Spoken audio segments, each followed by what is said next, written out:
reconvene this general session. Will the recording secretary please call the roll? Kirsten Barnes, Catherine Williams Brown, C. Michael Cooney, Linda Darling Hammond, Presente. Marisol Escobedo, Jose Gonzalez, Makita Gwino Shire, Alicia Hine, Bonnie Clapp, Kevin Quinn, Shane Martin, Monica Martinez, Castle Redmond, Ade Rodriguez, Ruff Rodriguez, Tina Sloan, Stephanie Papa. We have a quorum.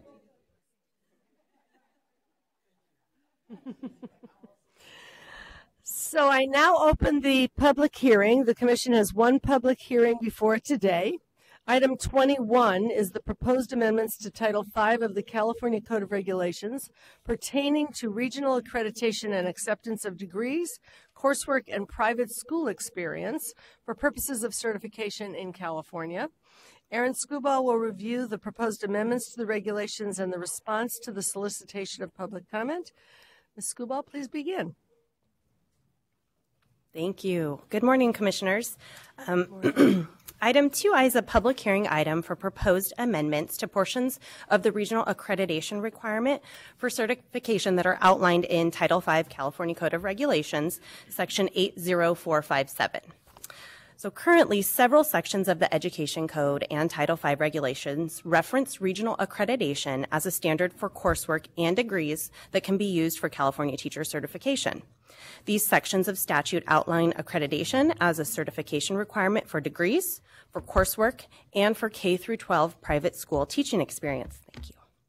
These sections of statute outline accreditation as, got off on the wrong line. However, some of these sections of statutes are ambiguous in regards to the definition of accreditation. So what does accreditation mean? It doesn't actually define it. Also, the current regulatory language does not include an option for individuals to use their degree for certification purposes if it was earned prior to their institution's official determination of accreditation, even though any coursework they completed for that degree program might be exactly the same as the courses offered once that institution is officially accredited. You may recall that the Commission took action at both the June and September Commission meetings to allow staff to move forward with these proposed amendments to Section 80457. So the proposed regulations seek to do two things. First, we want to fully define and clarify accreditation requirements for degrees, coursework, and private school K-12 teaching experience as it relates to California certification. Second, we'd also like to add the option for individuals to use a degree for certification purposes when that degree was earned during the time that their institution was under review for full accreditation, but they had not yet achieved that official determination of accreditation. So you may recall that this commission has heard several requests to waive the regional accreditation requirement for degrees in recent months, and I believe you're actually going to hear another one today. And these proposed amendments would allow such individuals to apply directly for certification or to enroll directly in a teacher preparation program without going through this waiver process. So the commission has not received any public comments related to the proposed amendments. That includes any comments that were against the proposed amendment, so that's good. So staff recommends that the commission approve the Title V amendments pertaining to the regional accreditation requirement for certification as presented in item 2I, and I'm happy to answer any questions you have. Okay. Since there are no public comments, members of the commission, are there any questions that you would like to ask or comments that you would like to make? We are a quiet commission this morning. Yeah, we're saving it up. Okay. Members of the commission, what is your intent as to these regulations? Do I have a motion to approve the staff recommendation? Commissioner Rodriguez, and is there a second? Commissioner Barnes. Any discussion? All those in favor say aye. Any opposed say nay. Any abstentions? All right. Motion carries. Thank you very much, Ms. Skubal. That was an extremely efficient item. I now recess the general session and move to the certification committee. Commissioner Klatt, will you please convene the committee?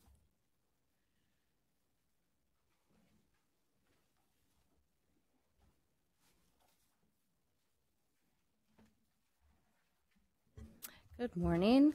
I now convene the February 2018 meeting of the Certification Committee to order. We have one agenda item. Item 5A is a request to waive the regional accreditation requirement for a bachelor's degree needed for certification. This is an action item. Elise Montgomery will present this item. Ms. Montgomery, will you begin? Good morning, Commissioners.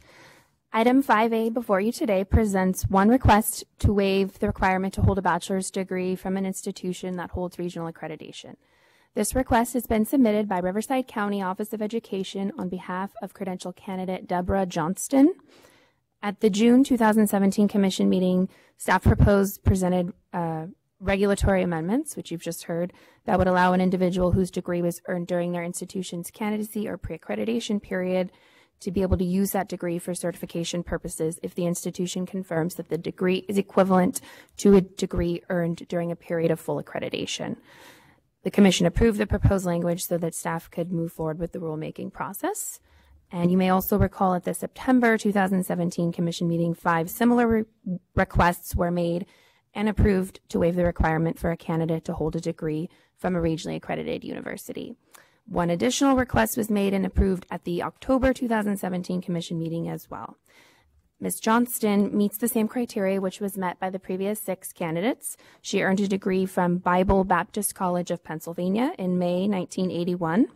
The university, which is now known as Clark's Summit University, was in a period of pre-accreditation beginning on June 22, 1979, and gained initial accreditation by Middle States Commission on Higher Education on February 26, 1984. Clark's Summit University confirmed that the degree was equivalent to a degree earned during a period of full accreditation. And because the rulemaking process can take between 6 months and a year to complete, staff is bringing forward today's item so that Ms. Johnston may be able to use her degree for certification purposes and resume her teaching position with Riverside County. Thank you. All right, seeing no public comment cards, do commissioners have any questions or comments on this item? All right, seeing none, do I have a motion to grant the waiver request for Deborah Johnston while staff completes the regulatory process? Okay, moved by Commissioner Barnes, and I think I have a second from Commissioner Hind. Any further discussion? All those in favor, say aye. Aye. Any opposed? Abstentions? All right, I think a historic maybe our last item that we see like this. So a historic motion is carried. Thank you, Ms. Montgomery. Thank you. Having no additional items today, I adjourn the Certification Committee. Okay. Next is the Educator Preparation Committee. Commissioner Rodriguez will chair the committee due to Commissioner Gonzalez's absence. Commissioner Rodriguez, will you please reconvene the committee? Yes. So if you follow the 2 models you've had before, you have 5 minutes to complete all of the items in your committee. No pressure. Not with RICA. Good morning. Good morning. We'll reconvene the Educator Preparation Committee. We have 3 items on the agenda, and the first item is 4E, Reading Instruction Competence Assessment. Background and discussion of ideas. This item is being presented by Roxanne Purdue and Jake Schuler. This is an information item. Ms. Purdue, will you please begin? Good morning, Commissioners. Good morning. Thank you. I want to begin by acknowledging that item 4E before you today is for information only. And it's really intended to be the beginning of a conversation. And also, of course, it's a complex topic and it's going to require additional research, additional study, and of course, additional continued dialogue with our stakeholders. And so we know that before we even start out. Item 4E includes background on the Reading Instruction Competence Assessment, commonly referred to as the RICA. In addition, and this is really important, it discusses issues surrounding preparation and assessment of new teachers relative to their readiness to teach reading and develop literacy skills. So it's not just about the RICA. RICA has a primary focus on the separate discrete skills of teaching reading rather than the broad development of literacy across disciplines that we see in the Common Core state standards. As both research and frameworks in this area have continued to evolve, it's timely for the Commission to evaluate the current scope, role, and impact of the RICA on teaching practice and on student learning. In continuing our research in this area, following the publication of this item, actually, a key white paper was something that I came across and found great interest in, and I thought you would as well. So this white paper was developed by the CSU Center for the Advancement of Reading and published by the California Department of Education. And it served to provide additional context and perspective that I thought was relative to this item. And you're going to find that item as a link to the white paper right beneath this agenda item on our website. So if you would like to read more on this topic, that would be one that I would encourage you to read. The resource guide that I'm referring to on the foundational skills of reading as they relate to the Common Core state standards stress the commitment in California to ensure that all students acquire those foundational skills of literacy that enable them to independently read and use written language. Those foundational skills are necessary and should be given a high priority in literacy instruction, though they should not be taught in exclusion of the other Common Core state standards in English language arts and literacy. RICA has a primary and critical focus on those foundational skills, and that's something that I want to stress. Though developing literacy in alignment with the Common Core is more evident in our other assessments, so in the CSET multiple subject and the CSET English language arts examinations, as well as our teaching performance expectations and our teaching performance assessment, you'll see those literacy skills being addressed, but not those foundational skills necessarily. We don't specifically address those foundational reading skills in our other assessments or within our standards, but only within the context of the content specifications of the actual RICA exam. The California Reading Initiative was launched back in the mid-90s and was part of a statewide effort to improve reading achievement and literacy levels for all California students. As part of that initiative, a bill was passed in 1996. And that bill led to the establishment of an education code, that's in Appendix A of your item, and it required the Commission to develop, adopt, and administer a reading instruction competence assessment. So in the education code, we're required to have a reading instruction competence assessment, and the Commission's in charge of that assessment. And that's for all prospective teachers in elementary and then later adopted for education specialist credentials. So the Commission adopted the RICA as their instrument to measure the identified knowledge, skills, and abilities and established it for multiple subject candidates in 1998 and education specialist candidates in 2000. So all candidates for a multiple subject or education specialist are now required to take and pass the RICA examination prior to earning their preliminary teaching credential. Appendix B of this item provides additional background information on the RICA exam, so I won't go into details on the various formats of the RICA and the details of what's in the RICA in this discussion right now. Appendix C shows passage rate data for the exam. And you'll also find more information on the passage rate data in the next agenda item on exams. Additionally, we have in Appendix E a table that summarizes staff findings about the reading instruction assessment in other states. And out of the 50 states, what we discovered, and the District of Columbia, what we discovered was that 41 of those states include an assessment for elementary candidates in those foundational reading skills. So 41 out of the 50 states in the District of Columbia already also require foundational reading skills assessment of some type.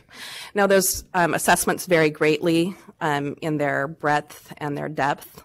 They also vary in terms of whether they require foundational and also whether they require pedagogy. So the table provides with you, it'll say F in the table if it's foundational skills only, and then it'll include a P if it also includes the pedagogy.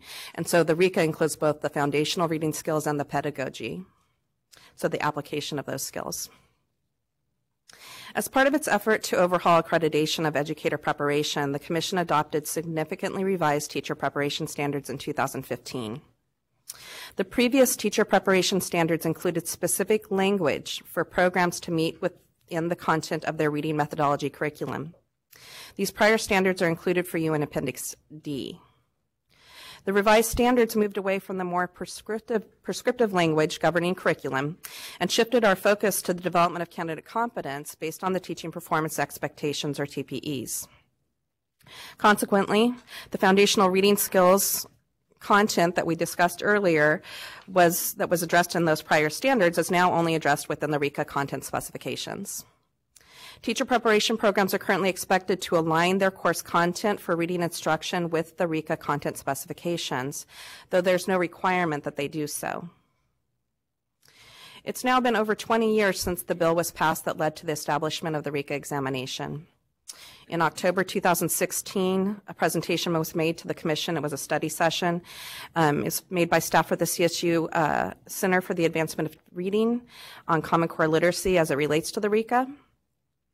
And then subsequent to that, in December 2017, staff here held a public forum on this topic here at the Commission. Jake will now discuss the specifics of that meeting and its outcomes. Thank you, Roxanne. Good morning. So Roxanne just provided you with a brief background on the RICA as well as current context for foundational reading instruction and the development of literacy. So I'll now provide an update on recent efforts the Commission staff has undertaken to move forward on this topic. So as Roxanne mentioned, we hosted the public forum meeting on December 20th, 2017. And the meeting was coordinated by staff at the Commission, as well as staff at the California Department of Education, the CSU Center for the Advancement of Reading, and the California Teachers Association. A public invitation was distributed in our weekly Professional Service Division e-news. We had almost 90 attendees participate in the meeting, with 49 individuals attending in person and another 38 attending via online video conferencing. So attendees represented a broad cross-section of public stakeholders and came from a wide variety of organizations across the state.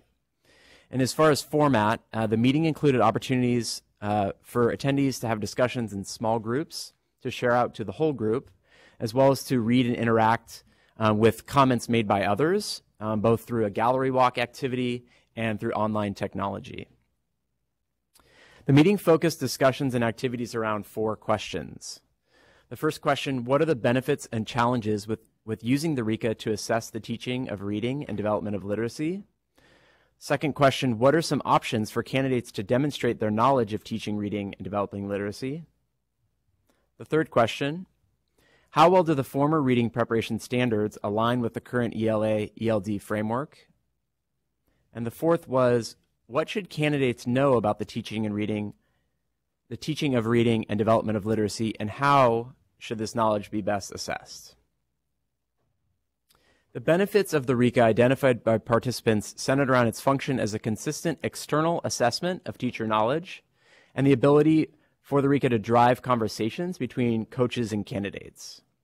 While some of the challenges identified included the degree of alignment between the exam and current standards, concerns with the varying passage rates amongst different subgroups, and the cost of the external assessment. Responses to what candidates should know included differentiating instruction, diagnostic intervention, and how to work with literature across a variety of genres that represent students from all backgrounds. As far as the responses for how to best assess these competencies, some of the respondents indicated using multiple measures, embedding the assessment completely within programs, adding an additional performance cycle to the TPAs, or creating a portfolio assessment. And all of the responses that were gathered by attendees is available in Appendix F.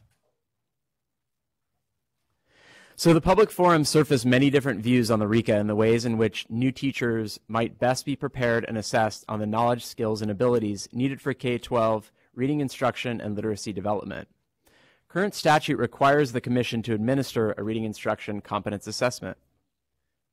However, it is timely for additional examination of how new teachers are prepared and best assessed in the areas of teaching, reading, and literacy development in light of the current research and the advent of literacy focus within the Common Core state standards.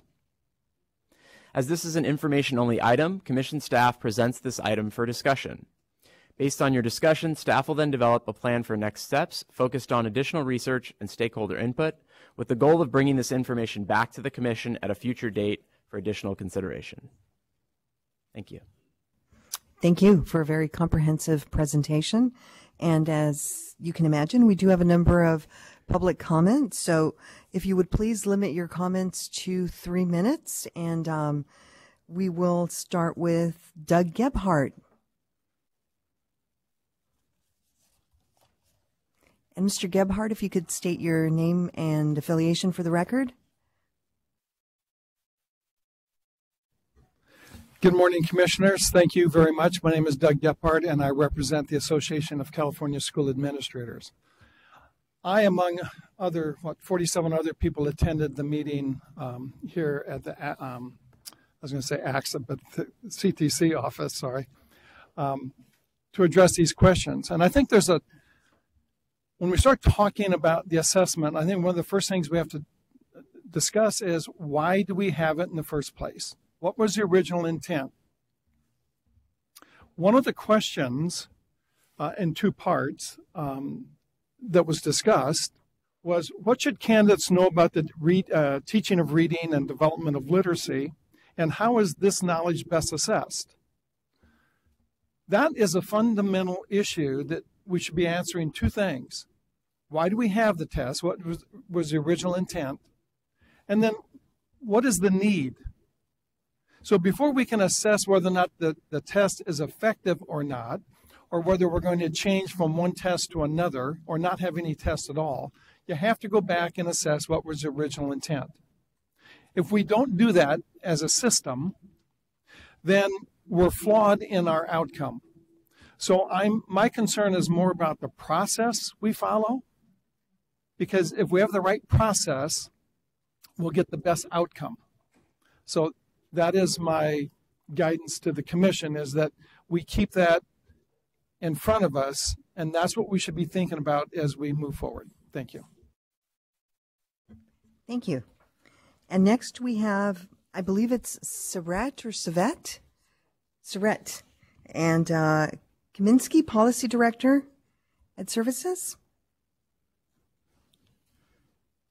Good morning. If you could state your name and affiliation for the record, please.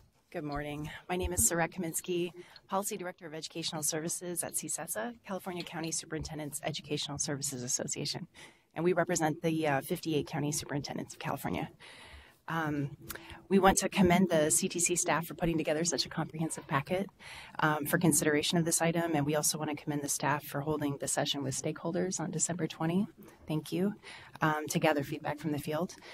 We want to urge the Commission to take further steps to evaluate the scope, role, and efficacy of the RICA in its current form. As my colleague, Mr. Gefford, just talked about, as you see in Appendix A, the original intent of the legislation was to measure the knowledge, skills, and abilities of candidates consistent with the state's reading curriculum frameworks and the reading program advisory, both of which are no longer in effect. It's worrisome that in its current form, the RICA is no longer aligned and consistent with the EL roadmap and the robust ELA-ELD framework the State Board has adopted. This means that the RICA also does not appropriately address the needs of English learners, which is 21.4% of students in California's public schools. CSESA would like to work with the Commission on finding a solution. Perhaps there's a way to embed this type of evaluative feature into existing programs. We're eager to ensure consistency with the path the state has taken in adopting the ELA-ELD frameworks and finding a way to ensure candidates are appropriately assessed on their competencies. Thank you. Thank you. Next, we'll hear from Erin Githens.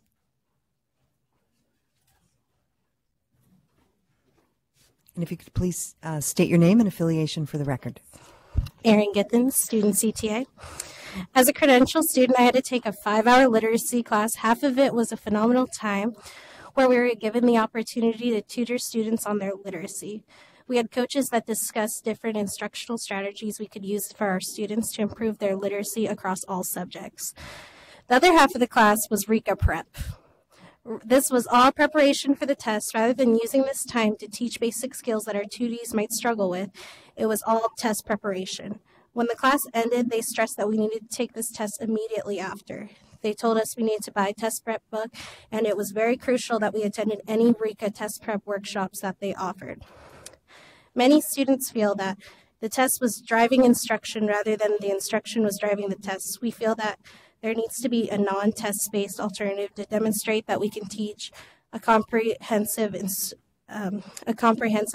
integrated literacy across all subjects rather than this version. Thank you. And next, Mary Dolan, I'm sorry.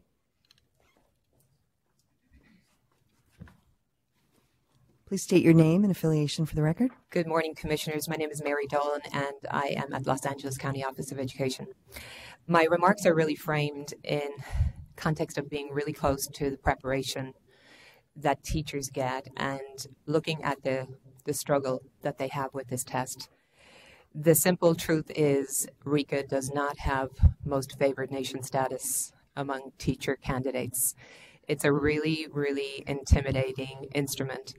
And it's really not like the other tests that are part of, you know, the array of tests that teachers have to at times take. The other tests have become much more user-friendly. They're broken into subtests. So it's possible to incrementally build your passing status. That's not the case with RICA. With RICA, it's all or nothing. And I so frequently see people who take the test and come back forlorn, and they did well in one section, poorly in another two. Then they go back and take it again, and it's all reversed. It's not that they now do well in three. It's like the one that they did well in the last time, they do horribly in this time, and so it goes on. And the data that we had with this agenda item, it was frustrating for me because it didn't really speak to the depth of the number of times I see people not passing this test. It didn't look as bad in those numbers as it seems in reality when I'm dealing with candidates. So in terms of moving forward, the way any test is structured needs to really take on that accessible, you know, I can build my passing status the way I can with CSAT or CTEL or CBEST. As has already been mentioned, the content of the test is no longer well aligned, and it is a struggle because we, as preparing candidates to be successful with the test, we have to prepare and provide content, but there's only a certain amount of time that's available to do all of that. So at times you feel like you're spending time on a test as opposed to really building those skills to teach the teacher how to teach reading really, really well. It's very frustrating to look and see who does well with the test and who doesn't. And very frequently, somebody who's a strong test taker, but not necessarily your shining star in terms of the practitioner and the strongest person, they'll nail the test. They'll do extremely well. But if we go in to observe them in the classroom and see how they teach reading, there's not necessarily that alignment. So that's very, very frustrating as well. I know that in the ideology is that it's a strong instrument for seeing how well that the person does. So that's essentially it. Thank you. Thank you. Danette Brown.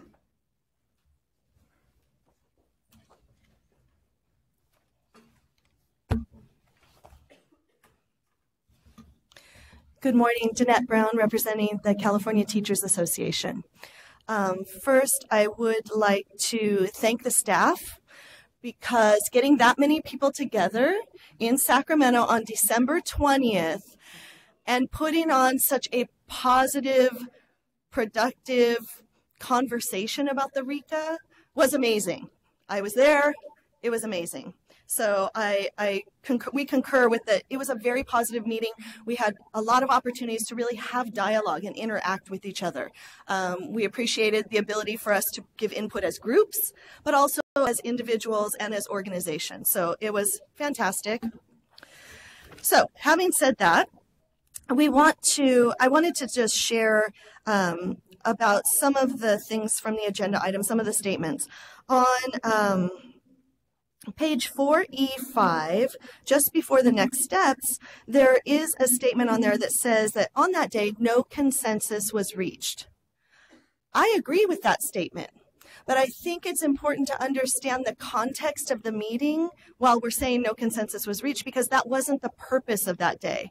There was no consensus building going on in any of the activities we did. We had fantastic discussions. We were able to really hear things from multiple perspectives. But the goal of that day, in my opinion, was not to build a consensus. So I just think that that comment needs to be framed in how that day was run. Under next steps, we are really excited about the partnership and having everyone work together to really identify what is the knowledge, skills, and abilities that we need our candidates to be able to do when they are in the classroom. We believe that the RICA, as it stands right now, is out of date. It has lived its purpose. And moving forward, we would urge the Commission in the next steps to really consider the questions that were before the group on that day, especially the last two. And I think that, if you have an opportunity to look at Appendix F and look at the comments, there are some great starting points. And while maybe we didn't reach consensus, but there are some definite trends to kind of springboard this effort to really look at what do candidates need to know about integrated literacy that's reflected in our current framework, and how do we best assess that? Not a standalone test per se, but true authentic assessment. Thank you so much. Thank you. Next we'll hear from Janet Davis.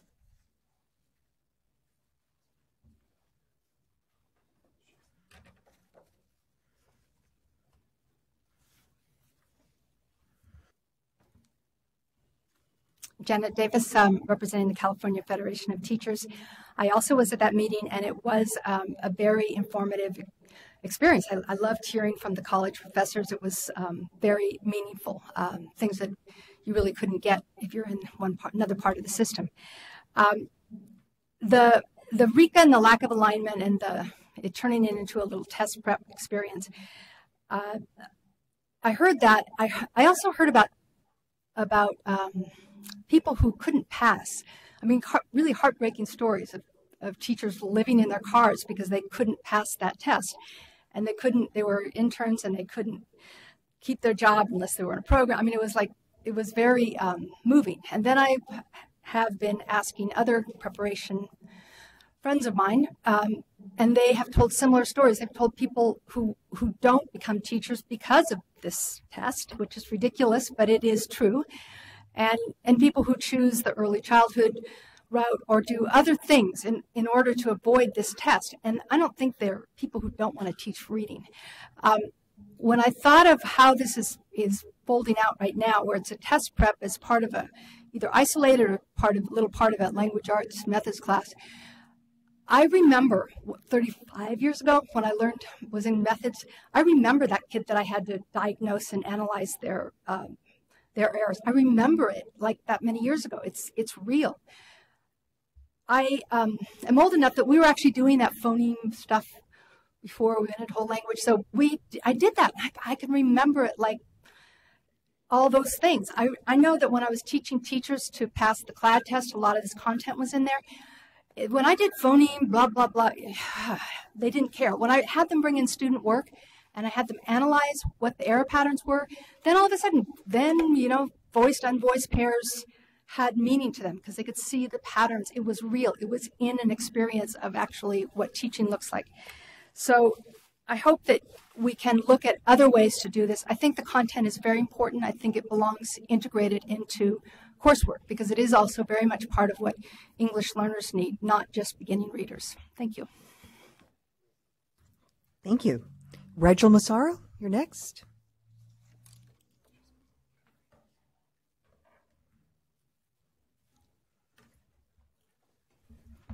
Good morning, Rachel Massaro with Public Advocates. Thank you very much to the teacher candidates that brought this to CTA and the Commission for picking it up. My impression was that was a pretty seamless and quick process, seeing that this is an issue of diversity, it is an issue of supply. Public Advocates we are not reading specialists, but we believe in authentic assessment, aligned to standards, and carefully monitored for bias both on principle and because we believe in a real need to have diverse teachers, particularly men and people of color, which this test seems to clearly have issues with.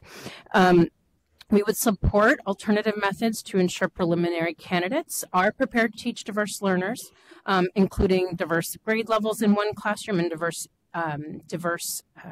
students with diverse cultural and linguistic and special need backgrounds. It was the hardest thing in my life to enter as a 6th grade teacher and have reading levels from 2nd grade to 10th grade in my classroom and English learners in my classroom. And coming from Arizona, as you might see in your appendix, I had no test. But I also felt, there were other considerations. I'm not saying a test is needed, but I'm saying the content is critical. So I want to appreciate being invited to the December 20th meeting for such a turnout, given the plague that was affecting most of us, and hope to be part of future conversations to come. Thank you. Thank you. And our last public comment is Lynn Scott.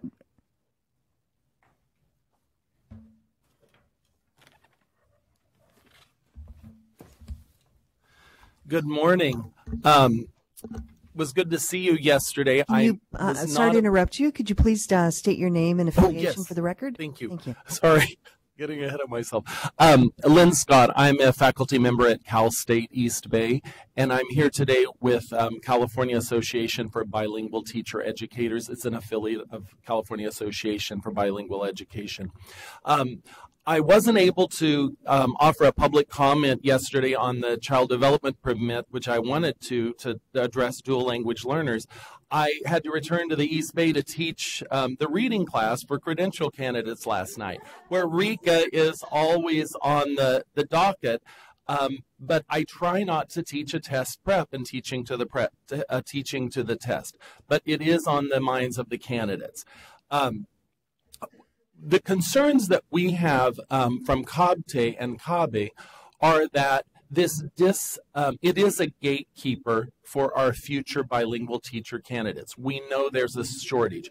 If you look in your documents at page 10, the first language of communication, first attempt pass rate, you will see that those candidates who are immigrants or their first language was not English, they have among the lowest first attempt pass rates.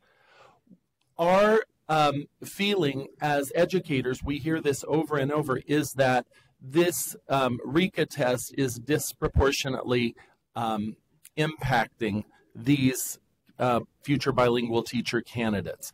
And we're concerned also, and this is something that I would like to ask the staff, that the financial cost for retaking impacts candidates to the point where they delay retaking it quickly. If you look at the other statistics about English only, they're monolingual English speakers as their first language, or they're white or Caucasian, the pass rates are always in the 90s in the first attempt, I believe. So the question we have, is there a way that immediately RICA could be restructured on the payment side, that maybe the first 3 attempts is one flat fee? So I don't know if that's been researched before, but that would be an immediate step. We are in favor of transitioning away from RICA so that it is embedded in coursework and that it's assessed through authentic means. Thank you. And having no other public comments, do commissioners have any questions or comments on this item?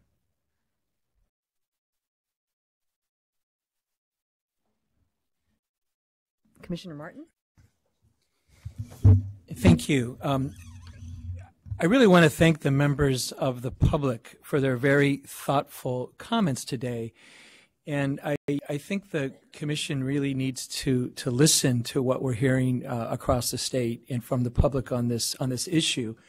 I concur with the overall sentiment of the comments about the challenges we have. While there's no question about our high commitment to standards in reading and literacy, that our actual test in many ways misserves us and is a gatekeeper.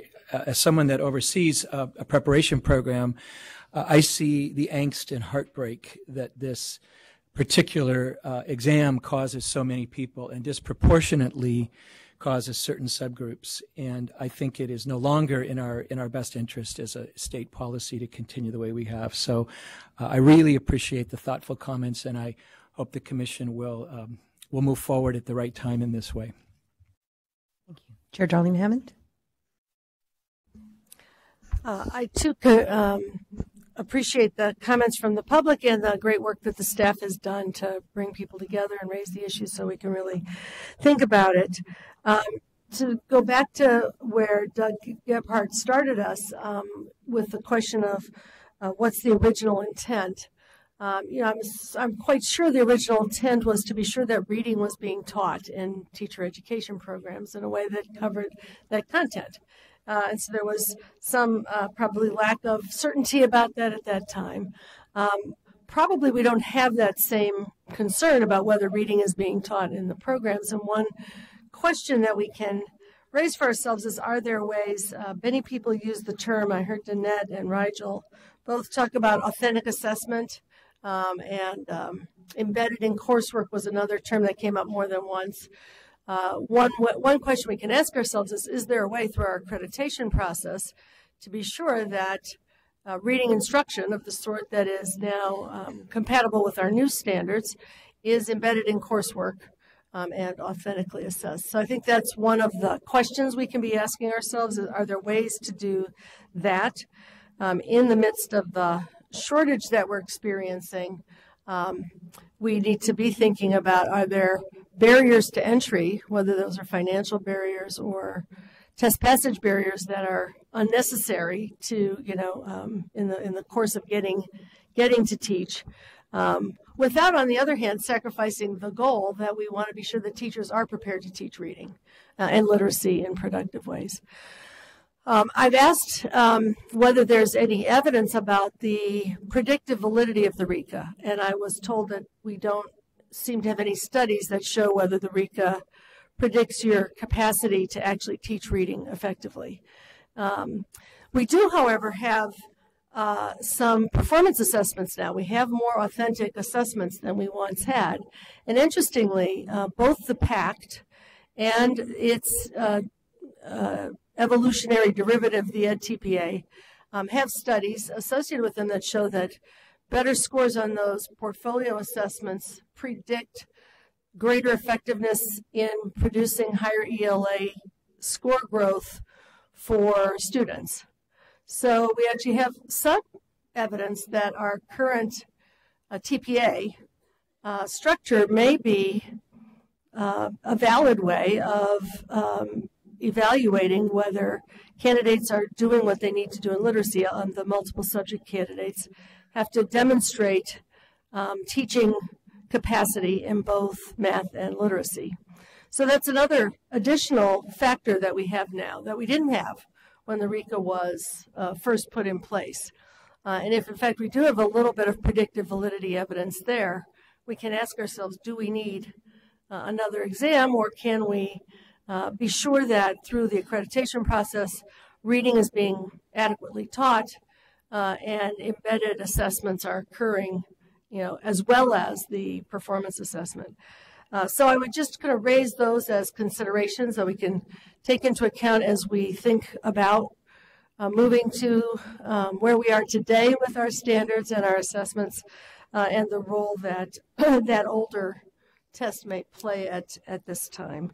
I'd also note that if the RICA had been extraordinarily successful, you would expect to see strong gains in reading in the state. And if you look at the NAEP scores, there's only one state in the country that scores below California in reading, and there are only 4 states in the country that score lower than California at the 8th grade level in reading. It's at the 4th grade level, we are second to the bottom. Now, there are lots of other factors. Poverty, English learners, lack of funding. I'm not trying to draw, an overly broad correlation, but I am saying we don't have evidence that the RICA is transforming reading in ways that are extraordinarily effective in California. Thank you. Commissioner Hind? I just wanted to add that another piece that I took the RICA 18 years ago, and what really taught me how to teach reading and showed me that I knew how to teach reading was my mentor. So as we start, we've been talking a lot about induction, and the most important part of the induction process is having a strong mentor. And I think that more importantly than having a test that says you can teach reading is having somebody there, because when the students come in, they don't follow the textbook as much as we want them to. You're not doing what you're supposed to do on paper. And so their needs are all different. And so having a strong mentor is really what's going to help these, especially new teachers, figure out the strategies that they need to use to teach reading and then become stronger teachers of reading. Commissioner Rodriguez? I'd love to hear from our student liaison in terms of just your anxiety or lack of anxiety towards this as you're moving through the program. Okay, so we had 2 courses devoted sort of to passing the RICA. And it was definitely anxiety producing, invoking for a lot of people in our program. That's what they were worried about, like, oh my goodness, passing this test. And when people do, of course, cost is a barrier. It's $171, right? And most of us are in the program full time. We're not able to work, right? And so that's definitely a stressor. And I don't know, I recently took the RICA and I did pass, but I also feel like I'm at an advantage due to issues that are obvious, right? Like my background being white, middle class, like I'm definitely at an advantage compared to some people in my program. And the statistics in the agenda item showed that. So it's definitely an issue of like diversity and bias in the test creation. I also participated in this intensive instruction after school, or that I talked to you guys about last time. It was a tier 2 intervention, and we did reading instruction for students who were below grade level, and we did 30 minutes 3 times a week. And I feel like that is sort of the authentic assessment that some of you guys are talking about. That's the stuff that I remember, right? Like I remember working with the student. I remember working and the things that we had to go over and teaching him. I don't necessarily remember all the test-taking strategies or the exact content that we learned in all of our courses. So I do remember that authentic experience working with the student and directly implementing the things that we were learning. So I feel like that direct application of skills is really important and perhaps very beneficial into testing how teacher candidates can teach reading. As I said, the cost is definitely an issue. Like my friend Fanny, she missed it by 1 point, so she's having to take another test and $171 for, and that's a lot of money for us. And my other friend, Luz, she's a native Spanish speaker, and she's on her 7th time taking it. And I feel like it's, $171 each time, and like in the test, I was in there for the 5 hours, right? I was like, I even ran out of time, and I feel, I'm able to read and, native English speaker, and it's heartbreaking to think that some people are at an automatic disadvantage. Yeah, so that's my perspective, but I also do want to add on the flip side, not necessarily saying I agree with it, but will some people not take reading knowledge and preparation as seriously if they're not being tested on it? Because I know that in those classes, students' laptops were down, people were taking notes, paying attention, right? Because they knew they were going to be tested on it. So that's something to think about too, and that's my opinion. Thanks. I have a question, I think maybe for Chair Darlene Hammond or maybe staff. You had said that we don't have anything that would show us anything predictive about RICA for student outcomes. Do you know if there's ever been any comparison between RICA scores and then the Cal TPA or the other assessments teachers? Ed TPA, thank you. Sorry. Is that typically you wouldn't take Ed TPA until you've already passed all the other tests because it's at the end. So some people have already been potentially eliminated by the RICA before they would get to the TPA. I'm not sure. So I guess, yeah, and that's and that you get that. I'm wondering if the score on the RICA, so someone who did really well on the RICA as opposed to someone like you said, your friend who maybe, let's say someone passed it by 1 point versus someone who passed it strongly. I'm just curious to see if the person who marginally passed the RICA actually ended up doing really well on the later assessment to give us some evidence. And maybe we don't need any more evidence that the RICA isn't working. It sounds like we're kind of thinking it's not. But I think that would be really interesting to see if someone who really struggled with RICA but got through it flew through the, yeah. So that could be done. I think there's a way to do it. I don't think it has been done. Nobody's done a correlation. And it would be an imperfect correlation because some part of the sample would have been already eliminated, so you wouldn't get the full range of scores in the RICA. But I will say that the evidence about the pass rates on the TPA show much less racial and linguistic differentiation than the pass rates on the RICA. Just obviously, it's very troubling. I think the charts. Thank you, staff, for preparing those charts for us, because it's deeply troubling, especially the video. The students who took the video assessment, I think it's even more sharply differentiated there, and makes me wonder about how that video assessment is being evaluated, if we see it so much more on the video assessment. Commissioner Rodriguez? That just made me think of something.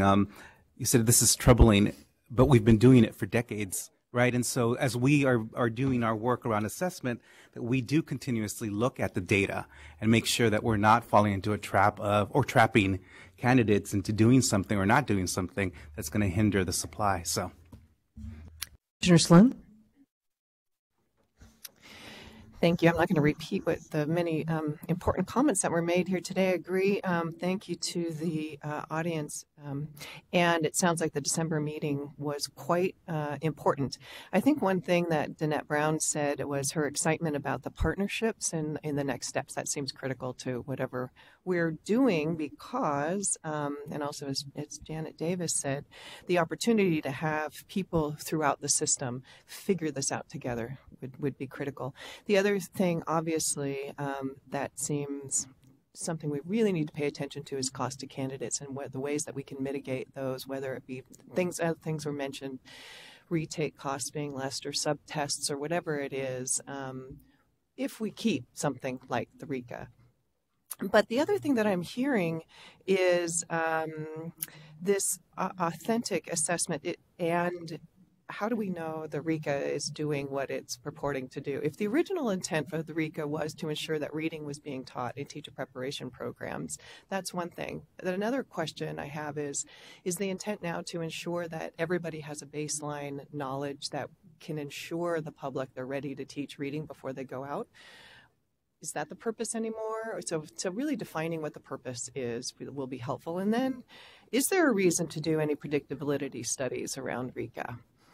Or are we just going to move on to determining other more authentic ways to assess and ensure that our teacher candidates are ready to teach? And do we continue to monitor that throughout? I agree with Commissioner Hine that during induction, there should be opportunities to ensure that something as important as teaching reading is something where teachers are continuing to grow. But I think one question I really do have is, do we want to do some research around RICA in partnership with people throughout the system to really understand what it's doing for us and what we want to ensure this next iteration of whatever we do is going to do that and more?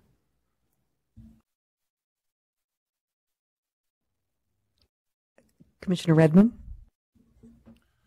Sort of to follow up on that, and some of the data we know about that the chair lifted up around how well our students or young people are performing in reading. I mean, that's the most important thing. Test, no test, what kind of test? Authentic. Authentic sounds to me, it's whatever is going to help us understand, know that that teachers are ready to help our young people perform, be able to read, and it's not working. So I wonder what, and I'm not sure exactly where we are with figuring that out, and some of the things that were just lifted up about there are schools where there are elementary schools where none of the kids are reading at grade level, 0%, spread out all around the state. So how do we? How can this assessment help help everyone sort of prepare teachers, and teachers know they're prepared for that, to make sure that our young people know how to read. And I'm not sure that the conversation, I'm not hearing as a public member that the conversation is fully geared around that. And I think that's most important. Any other comments?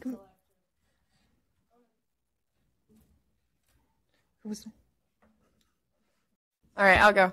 I just wanted to piggyback on that. I think the central issue is, right, making sure that students are able to read, right? So I feel like that experience that I had and some of the people in my cohort had going to a local school, right, and teaching the skills that we were learning in class to these students, the students were directly benefiting from that. We saw growth in their reading levels. And I feel like possibly that maybe that's a way to solve the issue, is have like universities partner with these local schools and making sure that everyone's benefiting.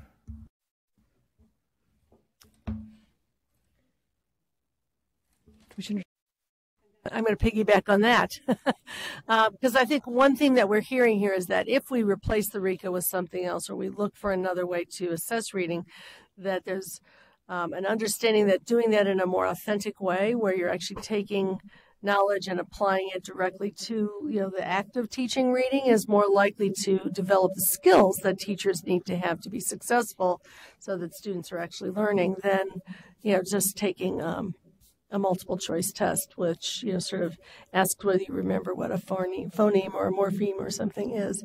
And so I think we've been moving for 20 years gradually in the direction of much more authentic assessment. So I think one thing we may want to reinforce is that continued movement in that direction. And I would suggest that there's several ways to think about that. One could be a separate, assessment that is much more like what you just described. A second could be an assessment like that that's embedded in the coursework that you're taking in your teacher education program, much in the way that the TPA and the PACT started out in 1998, which was about the same time that RICA was starting, I guess. But it was done within programs, but it started to drive instruction in very productive ways. So that's a second way to think about it. A third way is to look at the TPA. We have a new TPA coming out, Cal TPA, and we have some programs using at TPA, and so they have similarities in the way that they're approaching it, and see if what is showing up as some predictive capacity is sufficient, or whether something more could be embedded there. So I think there's a lot of different ways to take the idea of updating the purpose and the nature of any instruction and assessment we do, so that it is much more applied to the actual process of teaching. Director. I so appreciate the richness of this discussion, both at the table and the folks from the public who've come forward to share their thoughts on this. I attended a good portion of the meeting on December 20th, and a lot of different perspectives were raised. Commissioner Rodriguez, you asked a question earlier about if this is so problematic, why we've been doing it for 20 years. And I want to go back to that and say, because the law requires us to. It's in statute. The standards that we must assess, the method in which we assess it, are laid out pretty directly in our Ed Code. And so we're implementing the legislature's intent, really, in following and in doing the RICA work. And that said, I feel it really incumbent upon me to say that whenever we build a test, we do intensive and extensive bias review on it. There are differential pass rates on this that are troubling, and we ought to be thinking about that, not just as the test, but what are the other factors that might be driving differential impacts, because I think we have not ever brought a test for adoption to you that hasn't met the industry standard in terms of bias review and validity and all of these things. So, I want to be sure that that's understood. But it has been 20 years, and there was a very definitive ideology about how to teach reading that informed the drafting of that bill. There was a set of research that was brought to bear on it at the time, but it really had a point of view.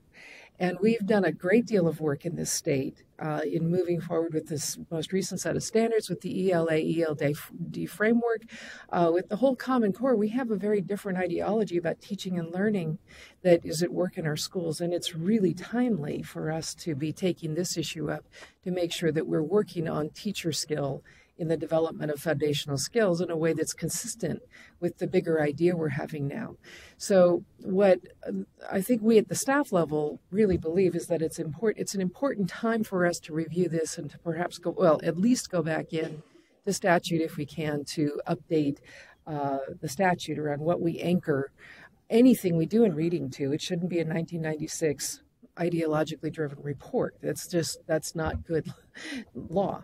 But beyond that, the questions that you're raising here are not the kinds of questions that I would put in front of an advisory panel to say, work this out. There's some fairly deep, complex questions here about what's the impact of this, what is the knowledge, skill, and ability that teachers need to have in order for students to learn to read, who's learning to read based on what teachers know now, who's not learning to read based on what teachers know now. And I think we need to do, at minimum, a review of the research literature on this. But at best, I think it's time for us to consider doing some kind of study that would prepare us to engage in the question of what's needed today. I appreciate Nancy Brennelson's here from the Center for the Advancement of Reading, and she and her colleagues there have written some good work, and thank you for Roxanne pointing out and putting the link to one of their most recent pieces on our webpage, because we all need to really get deeper in this. The 21 things I presented to you yesterday as priorities for our work are all quite critical, and you will note, if you look at that again, that RICA wasn't on that list. And not because we don't think it's important and priority, but our resources are a little stretched. If it's possible, I would love to be able to find some funding to do some external research on this beginning this year to support your policy consideration about this. And I think the questions about how to do it, what does authentic assessment look like? What does embedding this in preparation look like? Are there ways that we get to what we need to get to in a more effective way that's consistent with our current thinking? I think are things that should drive such a study. So I just wanted to toss that out there. Commissioner Klatt and then Commissioner Gronoshire. Is it possible, and at the risk, this isn't agendized, but this is an informational item, so I don't know if we can discuss this, but as you were speaking, it made me think of the CTEL test and wondering for people who come out of state, so it's a smaller number of people taking it, but if some of these same thoughts wouldn't apply to that exam as well. I don't know, but since we're thinking broadly. Commissioner Gronoshire? I too appreciate the thoughtful and rich discussion, and I think what Executive Director Sandy just proposed as a way forward makes really good sense. I'm worried about that student who has now taken the test 7 times, and is there something the staff can come back to us with in terms of some short-term actions and then some long-term actions to alleviate the impact that this test is having on students?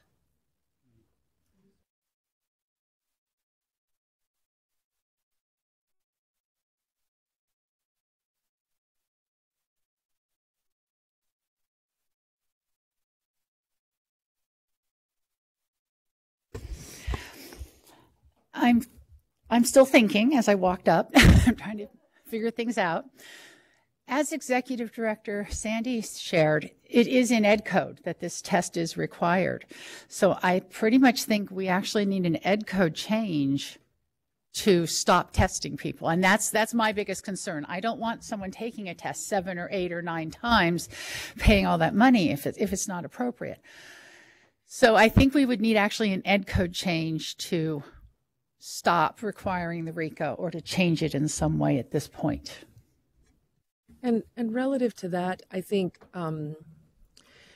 we need to do that thoughtfully. I think there are some who'd like to just strip that section of code out and leave it by the wayside. But the fact is, because we've had this as a requirement for 20 years, we have allowed the RICA to carry the requirement for learning to teach reading.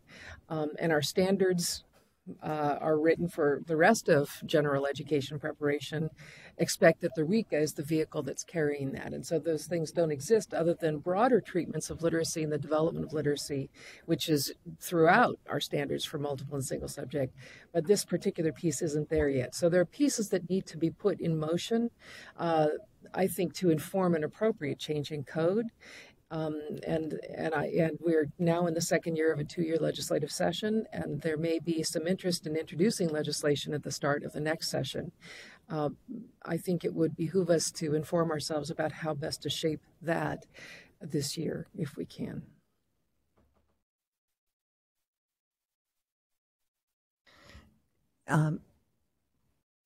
Sorry, I'm not sure if it could be framed in like the funding or whatever in a special education framework, because I'm working with high schoolers right now, right? And a 10th grader I'm working with is at like a 3rd, 4th, 5th grade reading level. So in special education, we're usually working with students who are way below their grade level in reading. So I don't know if that could shape some of the way it's funded or whatever. Commissioner Rodriguez? So I want us to look at Appendix A, B2. Which says initially and periodically analyze the validity and reliability of the content of the assessment, right? And so I'm just curious how many times we report back to the legislature about the validity and reliability of the assessment. And so how are we educating these folks that have this in statute or in the Ed Code about the merits of this assessment? That's exactly what the next agenda item is going to talk about. So when we bring you your exams passing rate, that is when we are reporting back to you on all the exams. And so the next item will talk about that. Commissioner Darlene Hammond?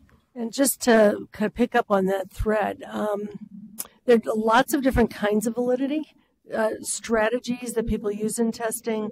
One is sort of content validity. Does it accurately represent the knowledge base that you think you're trying to assess?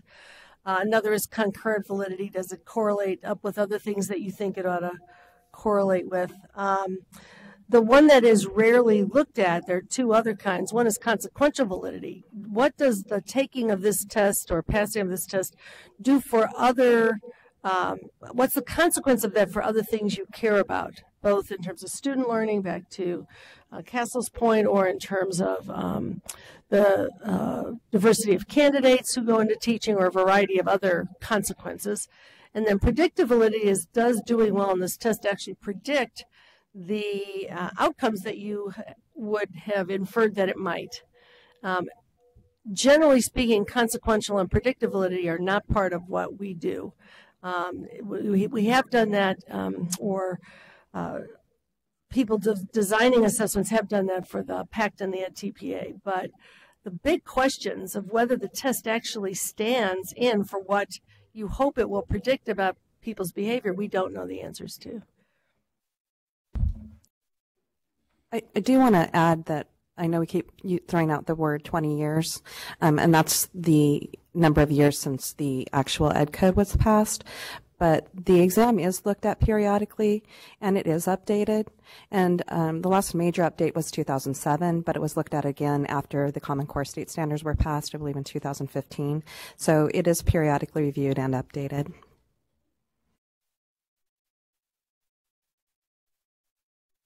It appears we have another public comment. Mr. Scott, if you would please state your name and affiliation for the record. Lynn Scott, Copte. Just on this issue of cost, could maybe the staff or someone report, because this didn't come back up in the discussion, but it was mentioned several times, is there any way immediately the cost, the fee could be restructured so maybe you can take it 3 times at one flat rate rather than $171 each time? Like what, I assume that's not in state law. That is accurate. That's not in state law. We do have a contract with Evaluation Systems through, I believe it's October of 2020. And the contract lays out how we interact together and the cost for exams through October of 2020. So there is no planned change. That doesn't mean we can't have conversations with our contractor, but it would have to be a negotiated situation. And one of the factors in that conversation would be that every time a candidate submits something for scoring, it has to be scored, and there are costs for scoring. And we pay California educators to score these things. Right. So, but I do think it would be somewhat possible to think about this. It just has to be considered because there is a contract that is in effect at this point in time that states $171. We have another public comment. Is it for this item?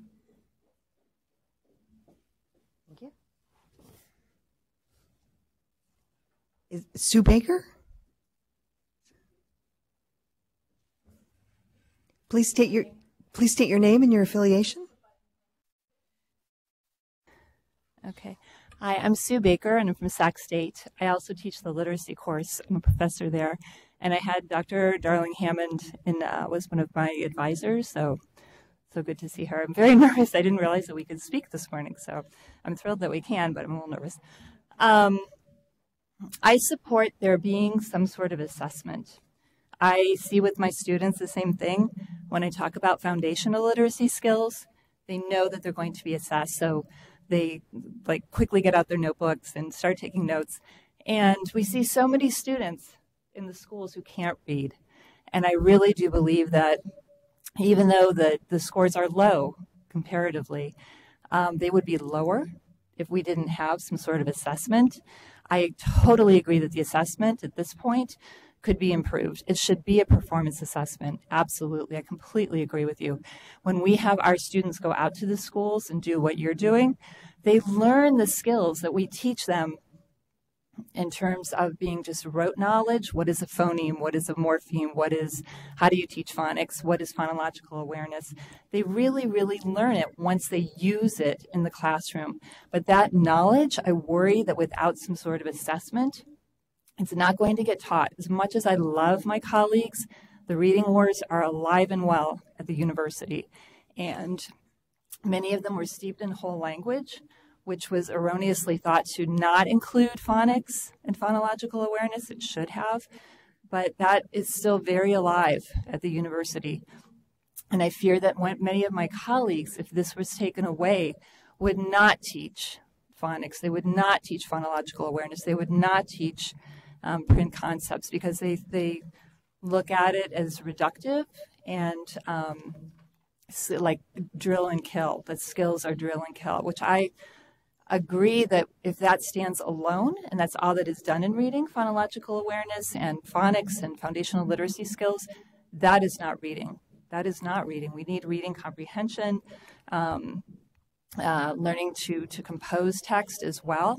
However, I fear very much that this piece would go away and that students in the early grades, K1, 2, would go back to where we were during the sort of heyday of whole language and not get taught the foundational literacy skills that they absolutely need.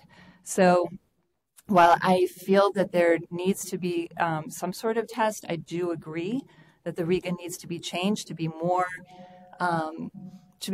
authentic and to have some sort of authentic component, just like the EdTPA and the PACT had in the past. Thank you. Ms. Clark? If I could direct your attention to page 7 of the agenda item, which is the appendix about the structure of the exam, we actually already have an authentic performance for RICA to assessment. It is the video performance. Now, the numbers are very low, and I want to talk about that separately. But if you look here at page 7, if the person takes the video version of RICA, they are submitting 3 video packets with reflections. Now, if you turn to the next appendix and you look at the low passing rate, it's because so few people take the video and almost no one takes the video who hasn't already failed the written. They've already taken the written and they've already taken it multiple times and failed it. Then they go to take the video. If you look at the demographics in the written versus the video, Definitely, we have many more people who English is not their first language, and they're persons of color that are over in the video component. We could really help institutions understand that if they want an authentic performance assessment for teaching reading, move your candidates over to the video version. And then we would actually get some better data on what happens when first time people take the video. But that is already a developed content validity has been established. It's a valid assessment, and it is a true authentic performance assessment. Commissioner Hyde? I just have a question. When is the RICA given in a candidate's course of study? Is it before student teaching, after student teaching? The commission does not prescribe that. The commission always tells programs what they have to meet, what the candidate has to know and be able to do.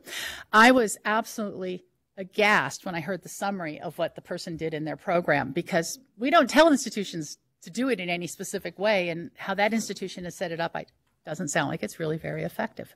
Institutions determine that on their own, and so one of our IAG folks could speak to that. Well, just the reason I brought that question up is because it seems like one of the speakers had talked about the possibility of embedding reading assessment for candidates within some part of the program that's already in existence. And it makes sense that it would be part of your field experience, that you would be actually using what you've learned in your coursework to then apply it in the classroom with students. And then throughout that process, add your results, whatever you were doing for your student teaching, to your portfolio that they're already creating, and have that reflective conversation with other people in your class or in your group. That seems to me like a more authentic assessment, because the point of assessment, whether we're doing it or our students are doing it, is to do better. So that would make more, it doesn't make sense to take a test on something you've never actually taught before. Commissioner Sloan? Terry has some very good points. I think with respect to when the RICA is required, it isn't, programs aren't required to determine that. However, I think it does behoove programs, and this could be something that we could look at in accreditation as well. So I can give an example from the UC Santa Barbara program. Language arts and reading is something taught very early on, because in student teaching it's a big part of the work. By mid-year, we actually require that the candidates pass the RICA as a step, a point before they go somewhere else. And the candidates who don't pass get additional supports and tutoring and instruction in reading, both in their student teaching placements and outside, to ensure that they have the knowledge that they need in order to both pass the RICA, but mostly to teach reading before they move into even more student teaching and working with children. So there are other things that we can think about if we can continue to use an assessment like this. And I also agree with our professor from Sac State that there are ways in which the assessment ensure that what we are doing in teacher education programs is consistent, and there are ways of doing it that isn't like test prep. Our candidates, I can tell you, in the UC Santa Barbara program didn't consider their reading language arts courses as test prep. In talking with faculty at institutions, especially because the vast majority of our candidates do the written exam for the RICA, which you see is 70 multiple choice, the 4 educational problems, which are short answer, and the 1 extended case study. The programs actually tell the candidate, you finish the reading course October 3rd, take that test right away, because if you're doing the multiple choice version, you want to do it right away so you haven't lost your vocabulary. If you're doing the video performance version of RICA, you have to have real students. You have to have whole class instruction, small group instruction, and individual instruction. Obviously, you're going to need to do that in a student teaching placement. So helping institutions push more people to the video exam also might make it more authentic, because they've had the content, the theoretical knowledge, and they have to do it in an actual placement. So I think there's an engaging idea here to maybe suggest that some of our institutions really think about trying the video performance, because I think candidates that have the knowledge are going to do quite well on it. I see another public comment card. Oh. I see another public comment card. Dr. Alva Duran? please state your name and your affiliation for the record? I'm Dr. Elva Duran, and I teach at Cal State Sacramento. And I come from the background of special education. I was trained at the University of Oregon with really great people. And one of the things that we learned in Doug Carnine's class is that you have to have good foundational skills. How can you go and do the LPAC, for example, which is just comprehension and writing as choices, and not know about how to teach different types of writing, which, like, for example, is descriptive writing. And the beautiful thing about the reading instruction competency assessment as a teacher, and I am a second language learner, is that, and I come from the University of Texas El Paso also, we don't have any kind of assessments. And coming here and teaching there, I see the difference. When students get a dual credential in multiple and special education, I want them to be very well prepared in teaching reading. And the beautiful thing about the reading instruction competency assessment, it's balanced. It's got phonological awareness, phonics, all types of writing that you present, oral and written language, comprehension, fluency. You deal with all kinds of case studies to help these students learn.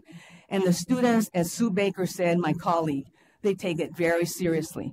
When I was teaching at the University of Texas El Paso, we didn't have a structure like this.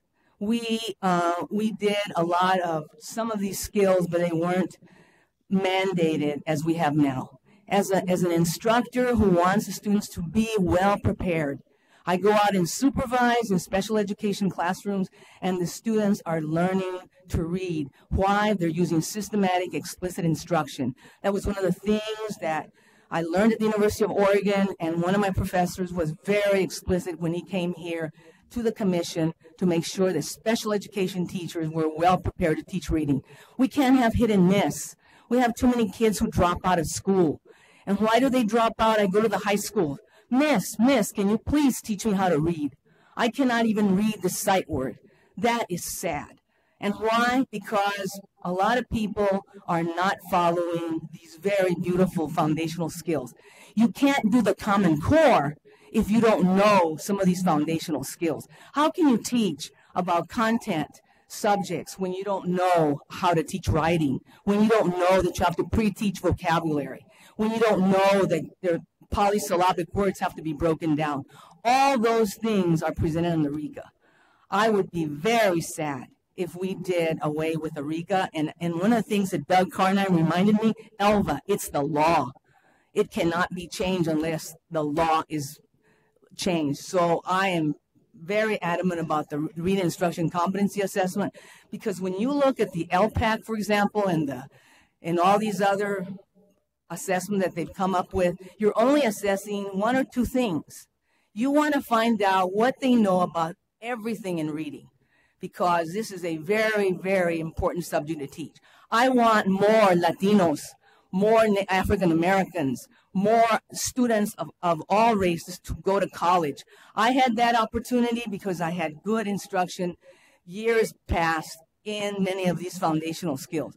So I would be marching down 19th Street and Capitol, and I would bring my college students who are getting the dual credential if anything like this was dismissed. Look carefully when your people are saying, oh, let's do more authentic. Look at what it is measuring. If you have a valid test, does it really measure what it's purporting to measure?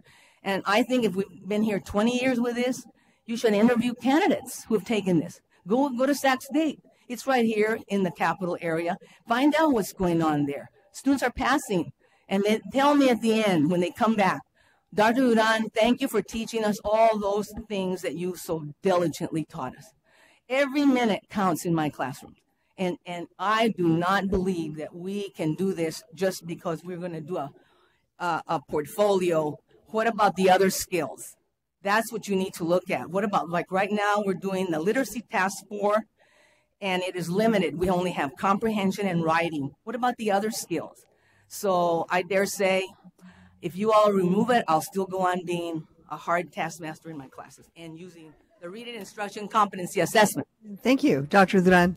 We have another public comment. And Chair Darlene Hammond. I'm assuming it was me. I don't know if you called my name. I said your name. Okay. Please identify yourself and state your affiliation. Hi, again, I'm Harold Acord. I'm in my 31st year teaching Spanish and German, and I've had an interesting perspective on teaching students to read. I'm representing the California Teachers Association, the more than 300,000 plus members of our association, and I'm also the president of the Moreno Valley Educators Association, representing around 1,700 members. I do have an interesting perspective because I had my reading course at the University of Michigan, and it prepared me somewhat for probably when students read the English part of some text that we have. But when I really learned to teach people to read in Spanish, when I was teaching kids getting ready for AP Spanish language and AP Spanish literature, to make them to be up to that level that they need to be, including native speakers, was learning from people who had taught students to read in Latin America and how they had done things. So I really take to heart hearing from the people who are the ones that are the practitioners and sharing that practice and moving it on to the next generations.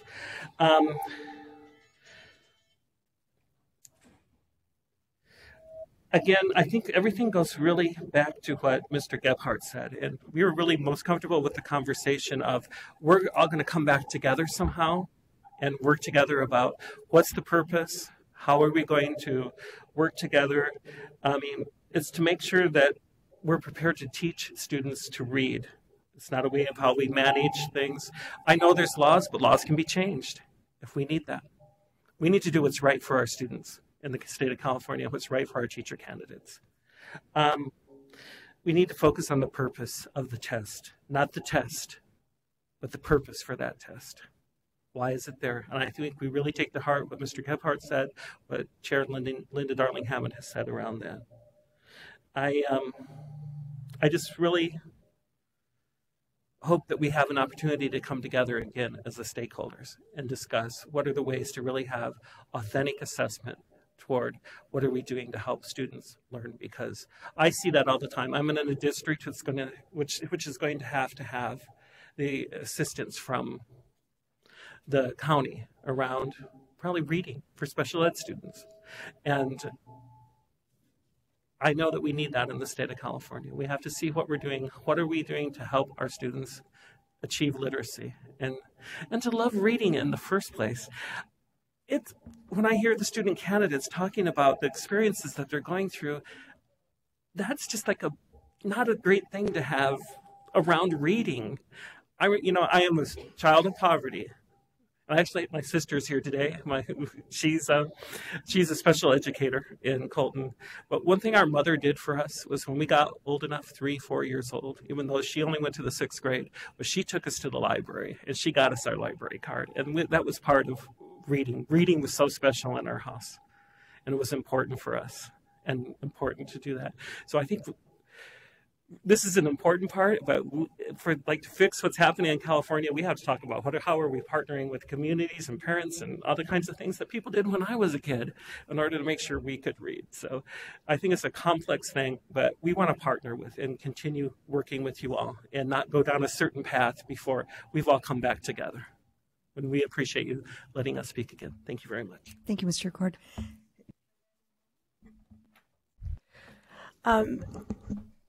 I want to just maybe pull together some of what we've heard so we can move forward and help the staff think about the next steps.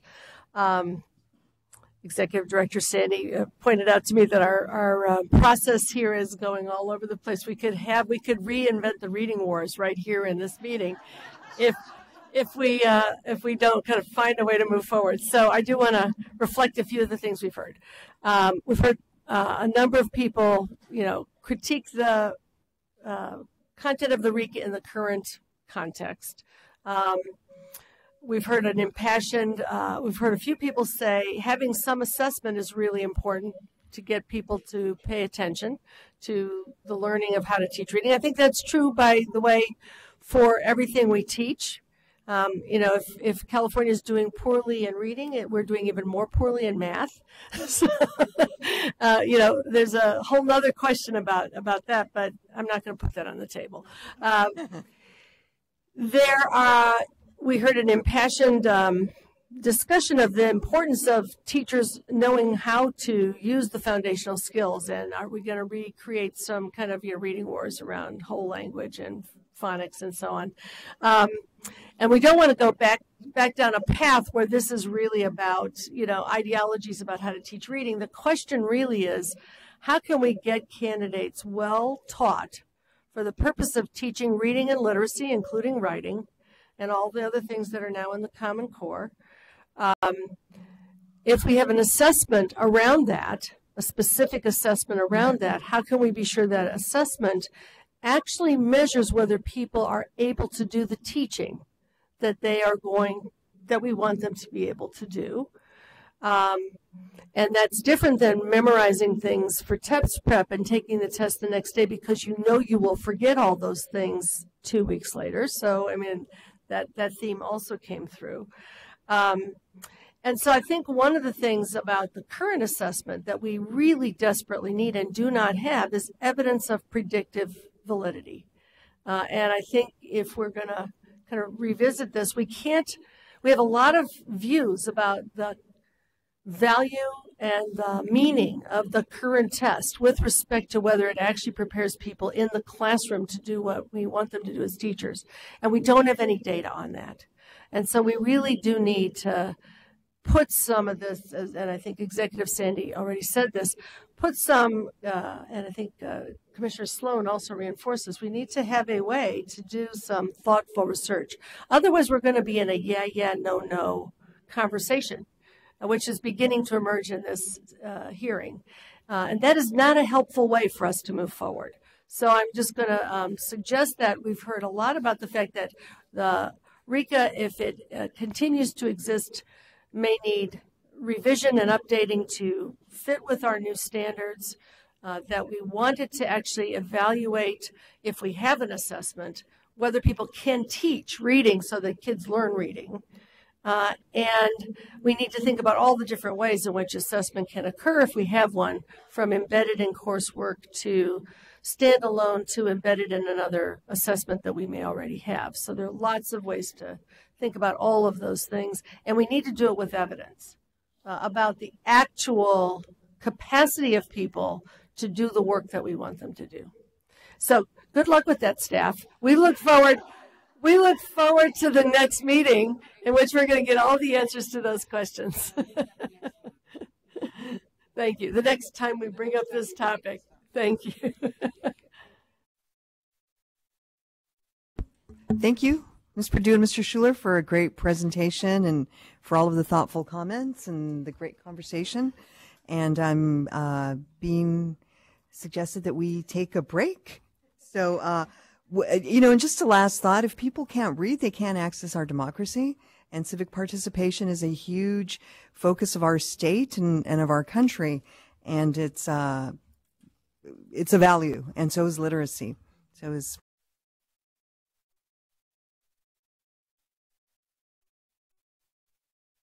5-minute break.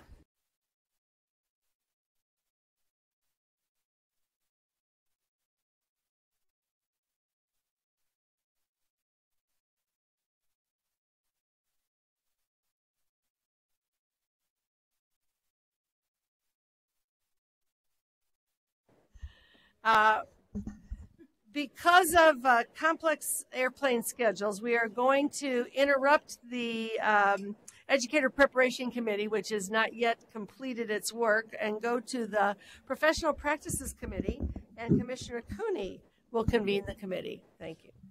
Thank you very much, Madam Chair. Yes, I will convene the Professional Practices Committee. We have only one item for information. Gil Gonzalez will present the report on the professional practices current workload. Good morning. I will be highlighting the stats for December 2017 workload report and the January results, which have been posted on our webpage, but were not available for the meeting's agenda. The total cases are the number of open cases within DPP. As at the end of December, the overall caseload was reduced for the fourth month in a row and is now 2766, within the normal range of 26 to 2,800 cases. It was also reduced in January to 2735. Cases open are the number of new open cases during the month and are based on the types of information received from all sources. Staff opened 433 cases in December and 497 cases in January. Both are within the normal range of the 400 to 500 cases per month. The committee continues to effectively handle the large number of cases under consideration during the committee's 3-day meetings. The COC reviewed 97 cases in December, which is slightly higher than we normally do. We're typically in the 90 range. And we plan to continue this trend during the February meeting and for the next 3 months in order to reduce the amount of pending cases that we have currently. Cases closed in November were actually, in December, were 508 cases in December and 527 cases in January. Both were above the normal range of the 400 to 500 cases. AG cases refer to the cases where an educator requested an administrative hearing to challenge a recommendation made by the committee. The caseload has decreased to 263 in December and is down to 240 cases in January. I'd be happy to answer any questions. Do we have any questions from commissioners? There are no public comment cards, but we'd welcome our questions from commissioners. Looks from the numbers that were within normal ranges, and you know, it is concerning that the committee is getting an elevated number of cases to consider, because that translates into an elevated number of cases that we review, and we've noticed that in our last 2 meeting agendas. But there's nothing we can do about that except work harder. Well, we've continued to receive a larger number of applications that are turning into cases. About a year and a half ago, we were in the 2,400 to 2,600 range, and we've had to adjust that. But we continue to handle that workload. It's getting a little more difficult, but you know, we can handle it. We may need to increase staff, or you know, take some other steps to see what we can do about that. But if I understand, about reducing the number of pending cases in our system right now.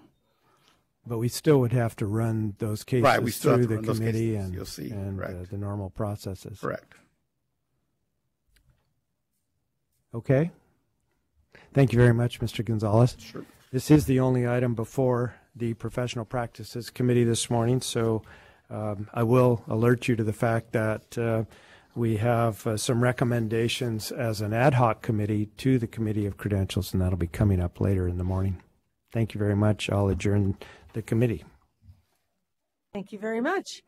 And we will now have the Educator Preparation Committee return. And Commissioner Rodriguez will convene the committee. Yes. Okay, we will reconvene the Educator Preparation Committee.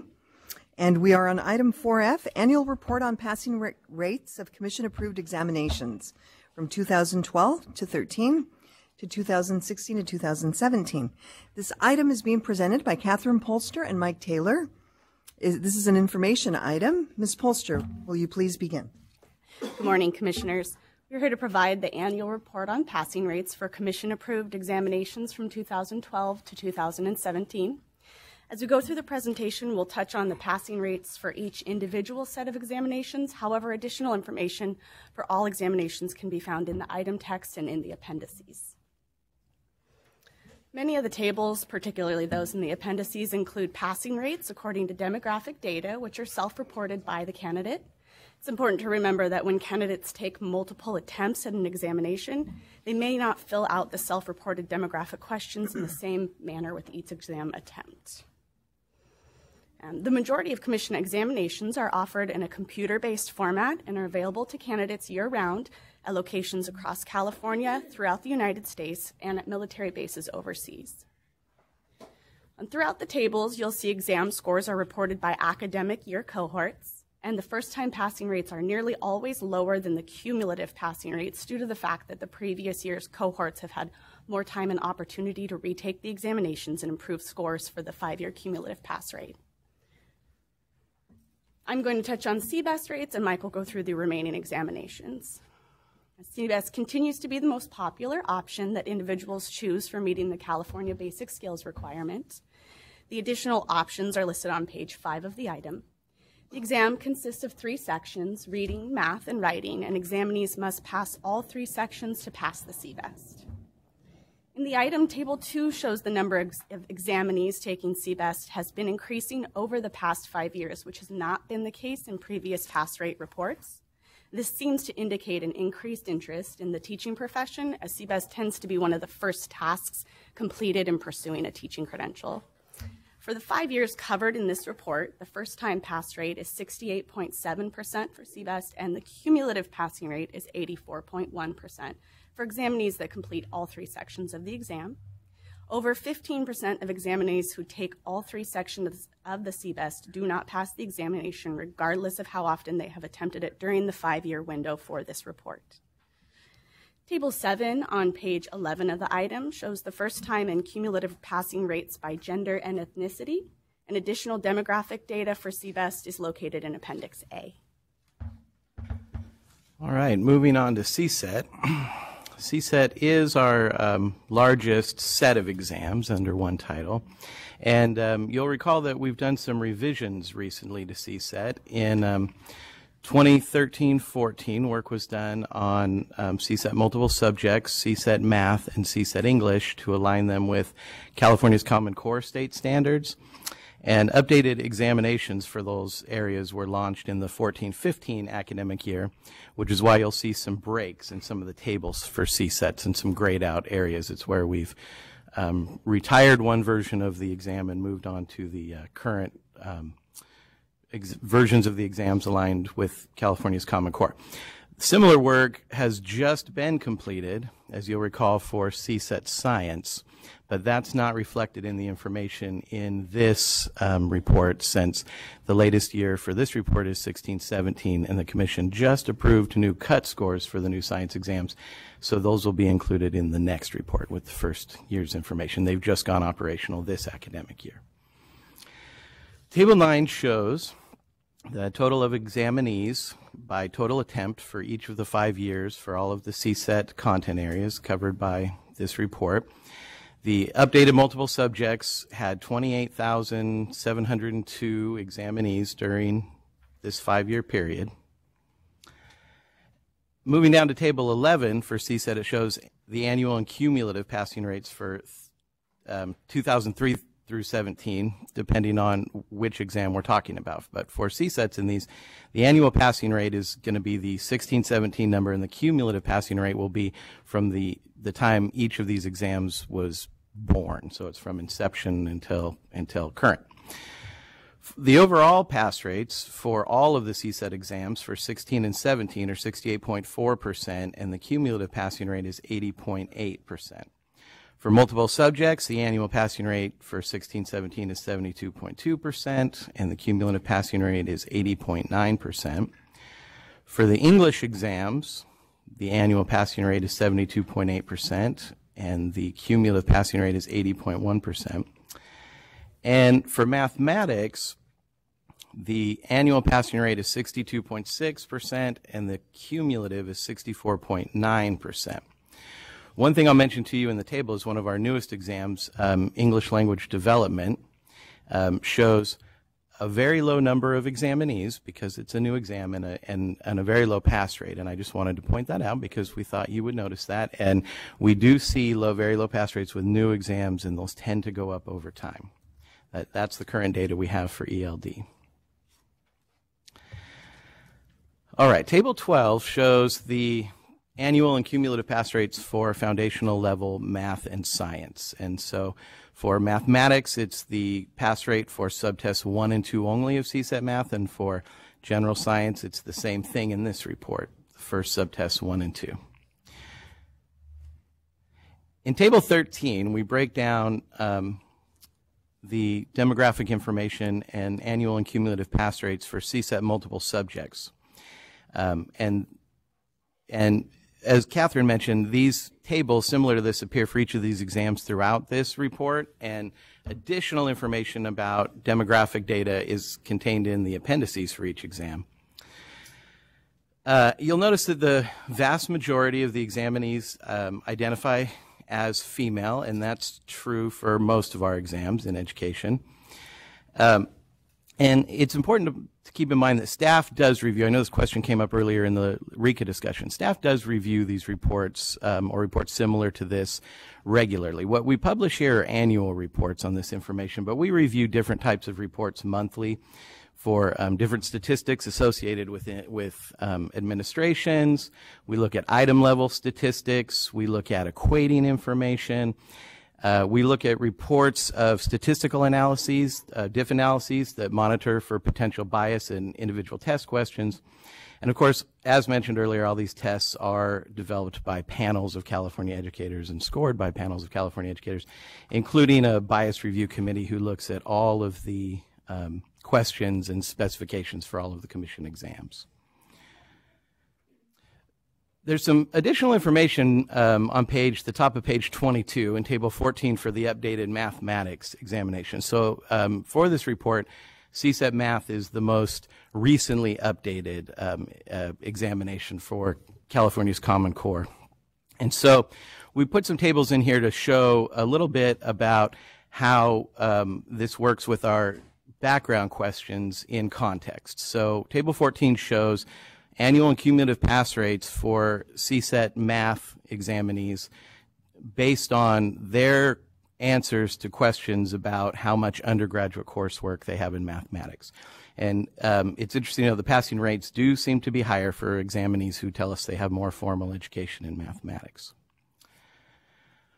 All right, moving on to the National Evaluation Series. These are some exams that are used for use with the early completion option in intern preparation programs. They assess pedagogical knowledge within a specified content area. And table 20 shows for the two exams that are being used for this purpose, the two NES exams we're being used are called the APK, the Assessment of Professional Knowledge. There's one for elementary and one for secondary, and they have cumulative pass rates of 95% and 97% respectively. RICA is the next test in this report, and the Commission spent some time talking about RICA this morning, so I won't belabor that very much. Just a reminder, as we mentioned, there are two options for taking the RICA.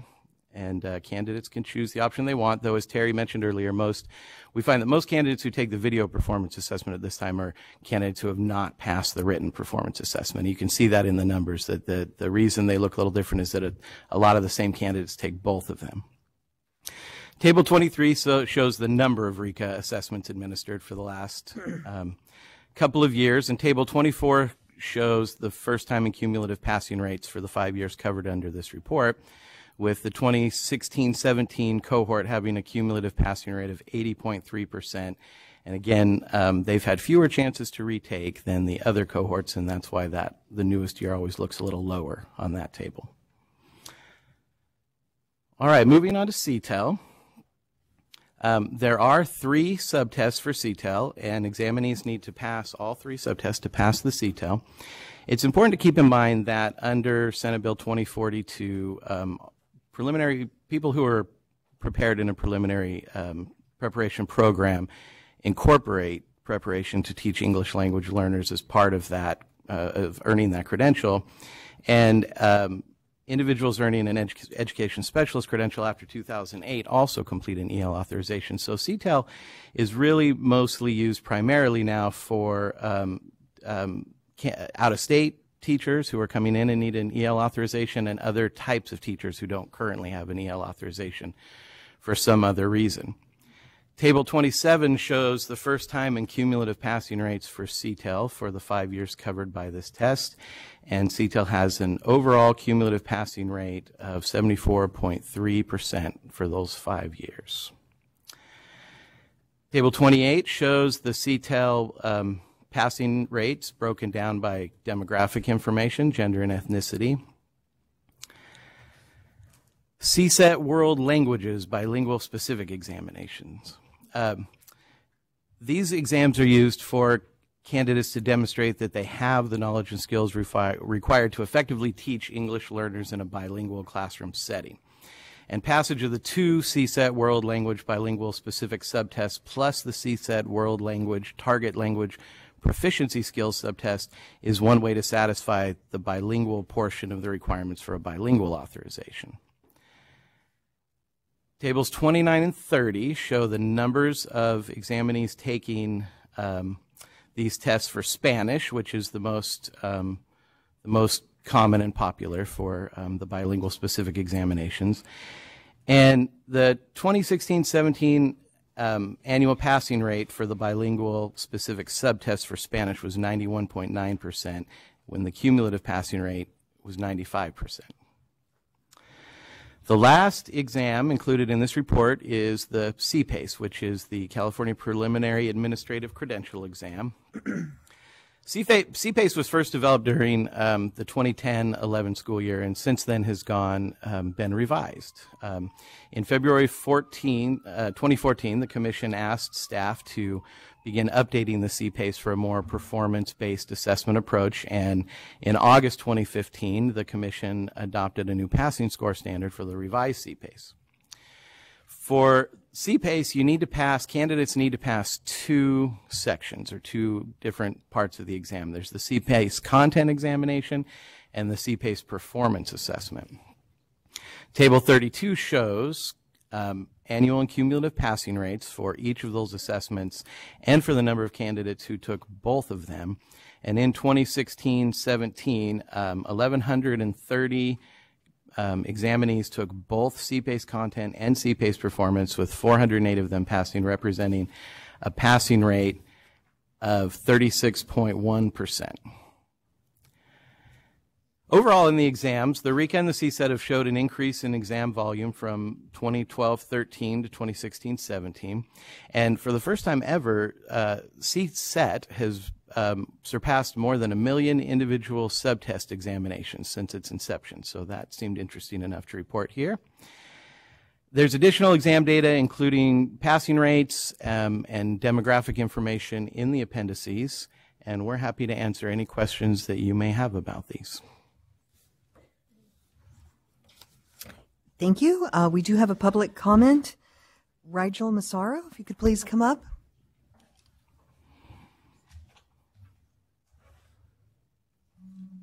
And state your name and your affiliation. Good morning, Rigel Massaro with Public Advocates. This is a wealth of information. I did not get to digest it all, but I really appreciate it. Putting it all together, especially, over the past 5 years, is really helpful. I think actually there's a lot of similar themes to the last discussion, as was mentioned. I wanted to note that when we talk about discrepancies between racial and ethnic groups, that actually the discrepancies are worse on the CBEST than they are on the RICA. And I do want to frame this as a student issue. We know that studies show that all students, actually there's a recent study, all students prefer teachers of color, and that teachers of color make measurable difference in the academic outcomes, particularly of students of color. So I want to echo CSBA's good letter, where they discuss, where they ask the commission staff what efforts can be taken to address the discrepancies we see here. I'm quite confident in what Director Sandy said in the CTC's rigorous review of these examinations. And I think we also know that factors beyond test construction, for instance, the nervousness that Ms. Sandwald described earlier, influence testing outcomes. And I don't know all the studies on stereotype threat, but myself as a woman of color, I have myself experienced nervousness where I see peers of mine not experiencing that nervousness. So I think there are things that we can think about. I really appreciate, and I think that the commission does think about these issues. I appreciate the recent action taken with regard to the CSET to go back and allow preparation programs to count for subject matter competency. And I would request, though it may not be an explicit requirement of this report, that we do see how many candidates choose that route and what are their demographics. So can we get a sense of, are we actually keeping people of color out of the profession, or are they choosing, other ways to get in with regard to the CSET? With the CBEST, there is no other option. And so I just want to kind of bring the issues that we talked about with the last discussion into this discussion as well. And I think there may be other states such as Oregon have considered other ways besides a CBEST type test of establishing basic skills, basic knowledge of teachers. With regard to the NES APK test, it reminded me that I think it was in the December meeting, the commission suggested that we revisit the ECO option to really understand it better, frankly. It struck me that it maybe, and I could be wrong about this, but it seemed like the only not California specific test that we're giving, and it's all just 100 multiple choice questions. I know it's not the only test ECO candidates are required to pass. They are required to pass at least a portion of the TPA as well. But I am interested to know more about that test and that ECO option that continues to be an interest of public advocates. And generally, as a shortage issue, the CTEL, I was curious, what do out-of-state and out-of-country candidates do to prepare for the CTEL? And I just Googled it, and there's a lot of, it seems like, for-profit entities that purport to prepare them. That was just a question, again, just going to what is it that can we do to make our pipeline more robust and our candidates more diverse? And finally, I'm interested in TPA passage rate data. I heard Dr. Darling-Hammond, and I knew from previous research that this has predictive validity in terms of student outcomes. And so how does, what are those results and how do they look? We have 4 different tests, I realize, so perhaps reporting that data is a little more complex, but I think I have confidence that staff would be able to do that. I think those are all my comments. Thank you very much. Thank you. Having no other public comments, commissioners, would you like to comment? Chair Darling-Hammond? I wanted to give other people a chance first if they wanted to. Go ahead. Commissioner Sloan? Okay. I have a lot of questions, so. Okay. Then I'll dive in. You did point out the very, very low pass rate on the ELD exam. When we see something like that, you have to both consider the validity of the exam and the nature of the population taking the exam, et cetera. What are you finding as you inquire into that extremely low pass rate, 7.9%? Well, in terms of validity, you're right in that there's a very low N on that exam, that there's some difficulty with empirical evidence along that lines. However, the test development process followed the exact same processes that we do for all the other exams in terms of educator groups and defining both the content to be measured and the method of measurement and the cut score.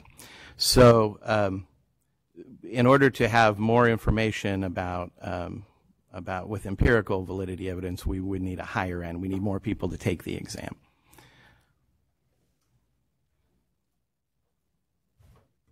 Commissioner Sloan? Could I just add to that point, because that was one of my questions too, and I suspect that several of those test takers came out of UC Santa Barbara because we have an approved program for our candidates to add the ELD credential.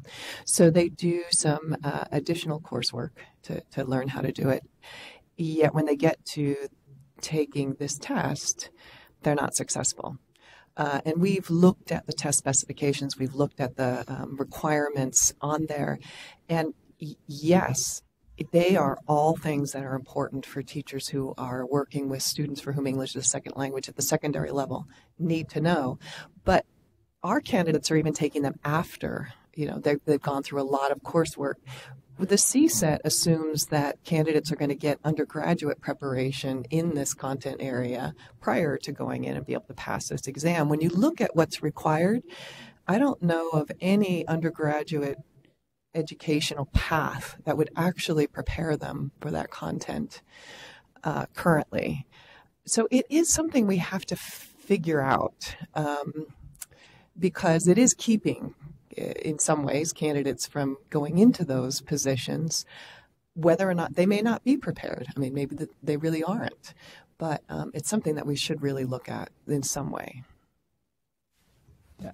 And, you know, I think it goes to the looking at the actual content of the items, not just the specifications and what they're getting at. Do you want to speak to that? I'd like to echo Commissioner Sloan's comments. Good morning, Commissioners. I'd like to echo some of the concepts that Commissioner Sloan spoke about.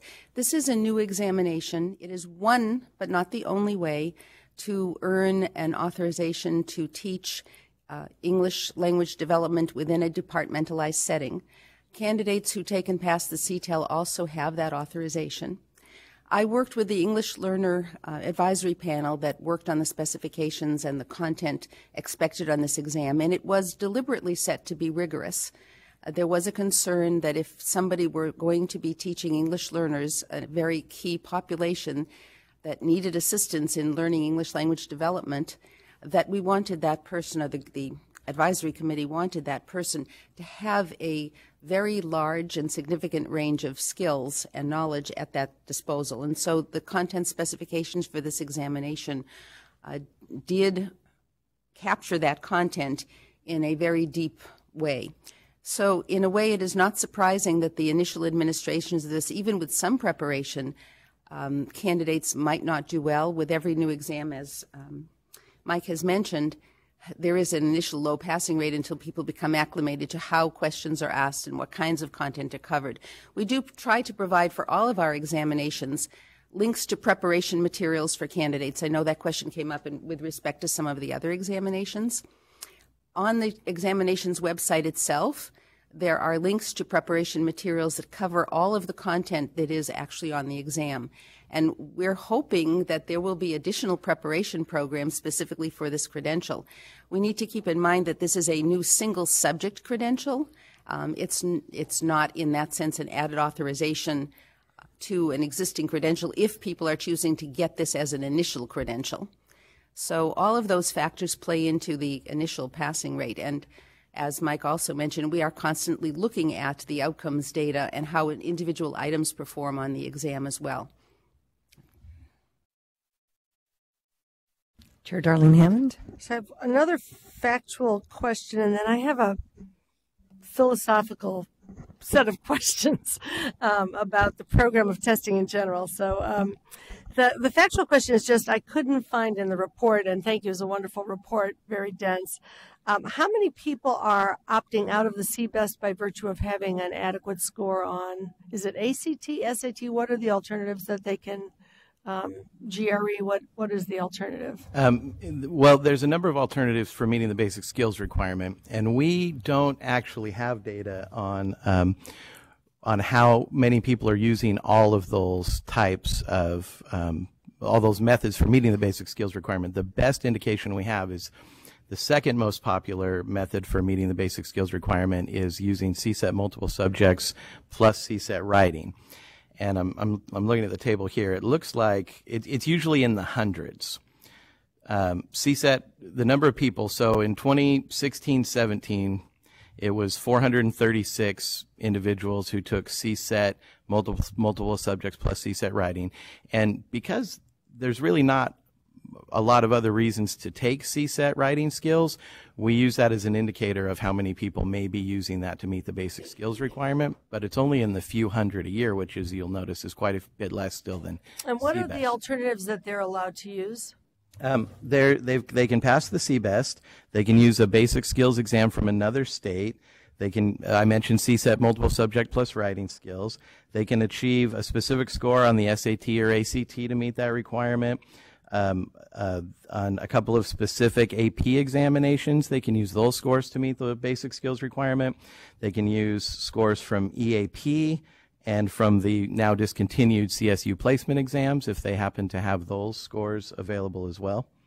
Is there any time limit, like that you have to have taken that other test within some range of time? Yeah, no. Basic skills. The basic skills requirement is one where there's no period of validity for exam scores. They're good. They can be used for life to meet that basic skills. That makes good sense because of a lot of people who come into teaching many years after they took the SAT or the ACT or whatever.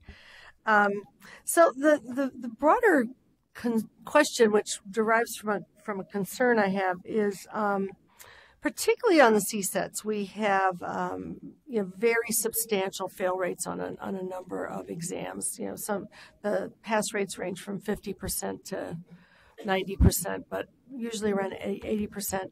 But we have a set of exams that people have to get through, and while we have not done sort of predictive validity assessments for our own exams here, there have been, for 50 years, there have been studies that and research reviews that have looked at the extent to which basic skills tests, content tests, pedagogy tests predict later teaching effectiveness. And, the track record in general for those assessments as predictors of later teaching effectiveness is pretty low. There's not a lot of evidence that, these particular tests predict whether you'll be a good teacher. Now, there are lots of reasons to have tests beyond their ability to predict your teaching effectiveness. But there's always this balancing in public policy between false positives and false negatives. There's not a direct line that says if you pass a particular test, you're likely to do better in teaching. There is some of that evidence for the performance assessments, but there isn't really for the paper and pencil tests. If you think about the pathway to teaching in California, most of these have to be taken seriatim. So we lose about 15% of people who might have wanted to be teachers for not passing the CBEST. We lose about 20% on average of people who might wanted to have been teachers by not passing the CSET. But it's actually 35% in math and physics and some other areas where we have big shortages. So, by then we've lost, on average 35% of the people who might have wanted to be teachers, but in math and physics, we've lost 50% of the people who might have wanted to be teachers. I'm not going to for those who select the exam route, a number right, of but it's very hard we have very few people who do subject matter programs in the secondary subjects. So it's pretty much close to the universe. And we have just reinstated subject matter programs for elementary, so it has been close to the universe. I'm not going to include the RICA 15% loss rate because that's sometimes taken kind of contiguously with CSET. Mm-hmm. And then on TPA, somebody asked the question, it's been about 15% who didn't pass the TPA on the first run, and then I don't know what the cumulative pass rate is. But if you kind of think about it, one could take the perception that tests are absolutely accurate predictors of exactly what we want to be sure that teachers can do in the classroom. And if we took that perspective, we'd say it's really quite fine to lose half the people who want to be teachers on their way in because they can't get through the gauntlet of tests. But if you have any skepticism about whether there's a perfect correlation between passing the test and doing well as a teacher, you have to ask, is this a good policy framework to lose half the people who might want to be teachers on their way into the profession because of the particular set of tests we use? And when we have particularly high fail rates on, for example, in the math CSET, I bring it up every year when we have this meeting, only 70% of the people who have a math major pass the CSET in math. That makes you have to ask the question, what are we measuring? And is it, knowing that it's not a perfect correlation with ability to teach math, is it a good representation of the content knowledge, not even getting to the pedagogy? When 30% of the people who have a full math major in college are still failing that test. So I just am raising the big philosophical question about our testing program and the extent to which we're bringing a sufficiently rigorous eye to the fundamental predictive validity questions. And when the consequence, if you think about consequential validity, when the consequence of having half of the people who take the math test not pass it, and 30% of those who even have a math major not pass it, is that we have thousands of people coming in on pips and stips teaching math with no background who couldn't pass anything. We have a real question about what are we doing here when we're excluding people who have a full math major, not to mention those who may have an engineering background or other things, around a test that is probably not measuring the knowledge you need to teach math effectively perfectly. So I think we have to, in our testing program, step back and really require ourselves to start to do some of the predictive validity work that needs to be done to know what we are really getting in terms of the knowledge base that predicts ability to teach. To think about how we're going to expand pathways that we have confidence in. In fact, the evidence on math, for example, there are a number of studies show that people who have a math major or a mathematics education major, that predicts their effectiveness in math teaching better than any of the content tests that have been looked at in that regard. That typically a program of study is a better predictor of your knowledge base than a single test. And that's kind of commonsensical. But we have built a system here that is really reliant on tests as multiple gatekeepers at multiple levels. And then we have a shortage at the other end where we're bringing in people who can't pass any measure to teach in the classroom, while we're excluding people who, have content knowledge that ought to be a good basis on which to build their pedagogy to teach.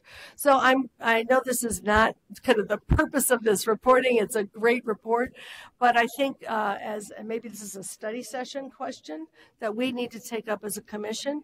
What is the basis on which we want to both encourage people to get the knowledge they need for professional practice and ensure that we're having a diverse, competent, cohort of people coming into teaching, sufficient in numbers as well to actually allow those who have those skills to take jobs rather than bringing in tens of thousands of people through back doors who don't meet the standards. So that has nothing to do with the the beautiful. Well, I can offer a little context. And this report allows us to really look at that question. So I really value the work you've done in producing the report. Yeah, I'll just say in reference to that, thanks for those comments. You're right. Those are the things that we should be thinking about. We have not looked at predictive validity in commission exams for a couple of reasons. One is that in addition to being an education agency, we're also the licensing authority for an occupation, and that licensing exams and education exams tend to take a little bit different approach, and there's legal ramifications to them. So that's one reason. And the truth about that is that if we were to find that we didn't have strong predictive validity, employment law would cause us to have to really think differently about our testing program. And so we're not doing it because we don't want to know the answer. Oh, I know that.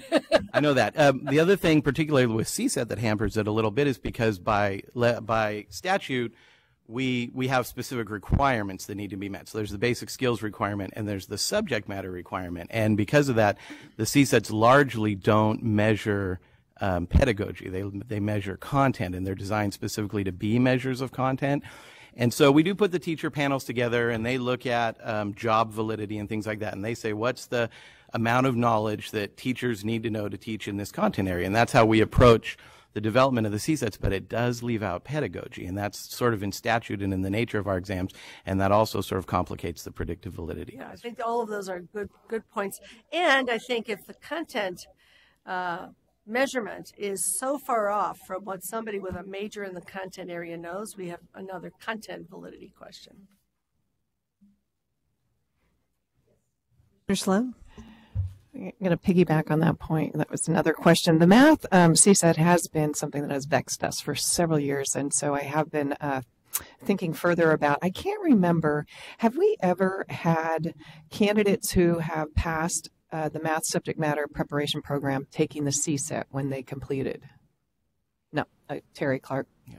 So one question is, if the CSET is supposed to measure the base content knowledge required to become a teacher and teach the California, grade 7 through 12 standards in mathematics, one could then assume, well, perhaps college majors in mathematics aren't preparing people to know that mathematics.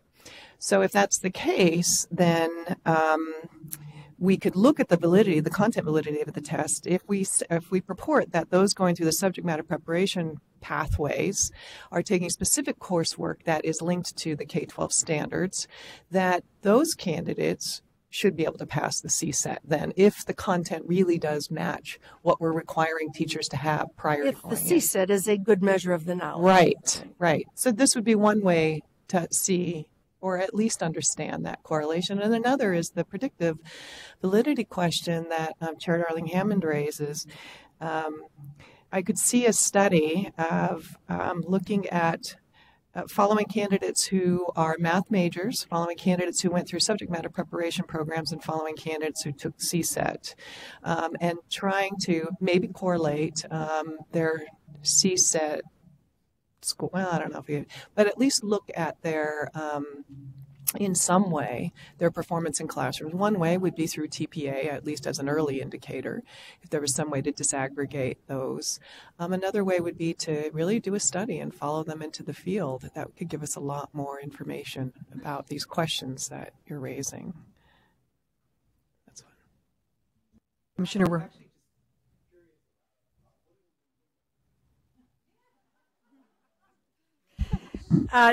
To get into teacher preparation in Finland, first of all, there are no standardized tests in K-12 in Finland, except for a voluntary matriculation examination to enter college. That's an exam that's created by the high school teachers and the college professors together. It's all open-ended questions in content areas, and the students choose which content areas they will be examined in. Now, say I'm going to be examined in math and art and, history, and that's what I choose to do. And then within the about 15 open-ended problems or questions in each content area that I'm being examined in, I get to choose the items that I want to respond to. So I make a judgment about where my knowledge base is best exhibited. And that goes, for entry into college. If you want to become a primary school teacher, there's another exam which gives you several research articles in education that you have to read. You have to understand the research and the implications of the research, and then you answer questions on the Vakava about educational research. That goes along with then interviews and academic grade, analysis and performance tasks, and then you get admitted to preparation. To exit preparation, you have to do a thesis on a problem of practice in education, in which you do your own research about how to solve that problem of practice. So it's all very much more, authentic to the, and of course you do have to have a strong major in your content areas. In most countries, secondary teachers have at least 2 content areas that they major in so that they can teach 2 content areas in the high school or the secondary school.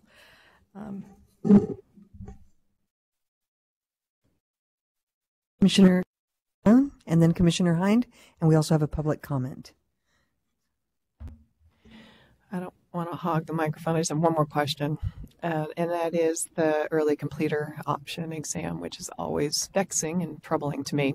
So one question I have is, I have to find it here in my item, but there was 400 and some test takers in, is that right, in the 16-17 year? What page is it on? I'm sorry. Sorry, I'm scrolling down there myself. Yeah. I'll tell you what page it's on. Where is it? It's right before CPACE and after World Languages. No, sorry, it comes before World Languages. 22. Page 22. Got it. Thank you. So, no, yeah, where are we? I have 23. Sorry. 22 of the item page. Sorry. Thank you. Got it. Okay. So there were there were some between 324 and 429 candidates who completed the exam, and most of them pass. And my question is, of those 400 or so candidates, what percentage of enrolled interns are the test takers? In other words, how many people in intern programs are trying for this early completer For the ECO option? Yeah. I don't know the answer to that. I'm looking at Terry, and she's shaking her head that she doesn't know either.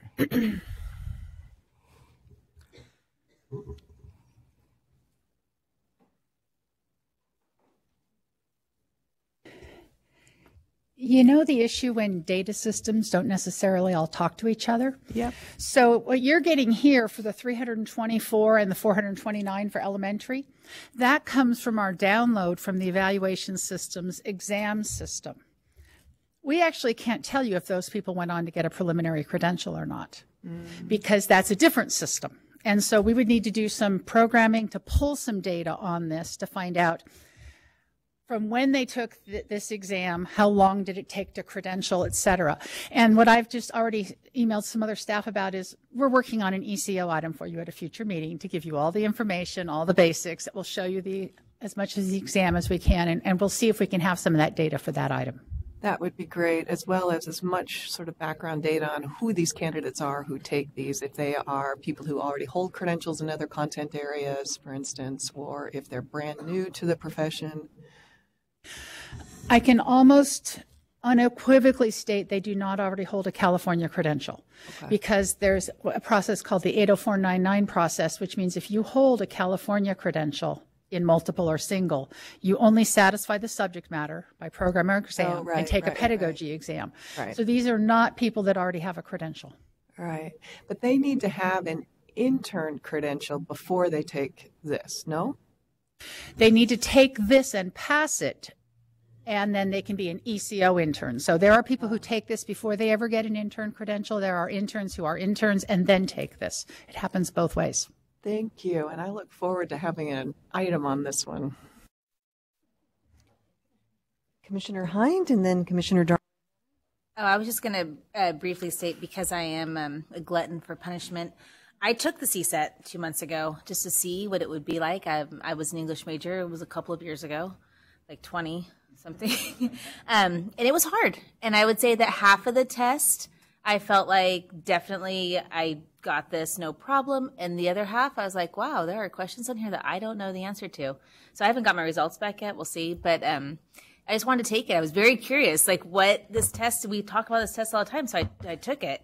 And it was horrible. I couldn't leave. It was like I couldn't eat. I couldn't do anything. It was really bad. But I was like, what do you mean I can't eat? This is crazy.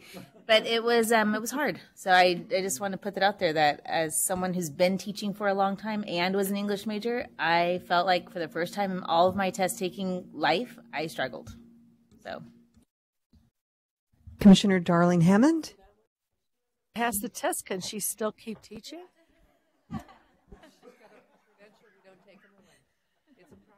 They always, I mean, one of the common understandings of assessment is that the best predictor of future performance is past performance. There is nothing that any test can do to predict performance better than. So just want to say that. And the English one is considered one of the easier ones. That's to say the experience of people in the social studies CSET is, passing all those subsections. I know many people who've been excluded from teaching because of the social studies CSET and the science CSETs and the math CSET. Those three are the ones that, are really hard stops for a lot of people who are well prepared to teach, doing good work in classrooms, and, unable to proceed. So I think there are real questions. The other thing I just want to say about sort of the psychometric properties of assessments is that the way that standardized tests are constructed is that the goal is in part to get an array of scores across a curve. And so you're looking for items that have discriminatory power. And that's kind of a double entendre in both ways. That is, they discriminate among candidates, and if an item doesn't have much discriminatory power, that is to say, everybody does well on it, it often will be booted out. Well, if everybody does well on it, it actually might be part of the foundational knowledge that you have been taught and everyone should have, but it's not going to remain on the test if it is not discriminating among candidates. Many times those are also the items that have the greatest discriminatory power that are also the most discriminatory by race and culture and language background and so on. And there's another, I don't know whether we do it on our tests, but in many test construction, the SAT has often been cited for this.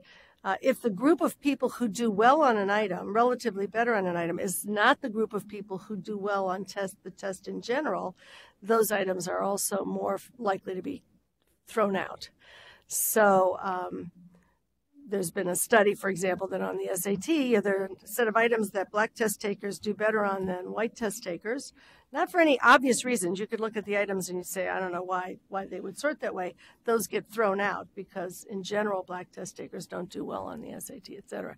So there's a lot of features of test development that, both produce the curve of performance into which you then set a cut score, but don't necessarily represent all the knowledge base that you would want people to have, or even the most fundamental part of the knowledge base, and that can sometimes produce some of the outcomes that we see in terms of the differential outcomes for different groups of individuals.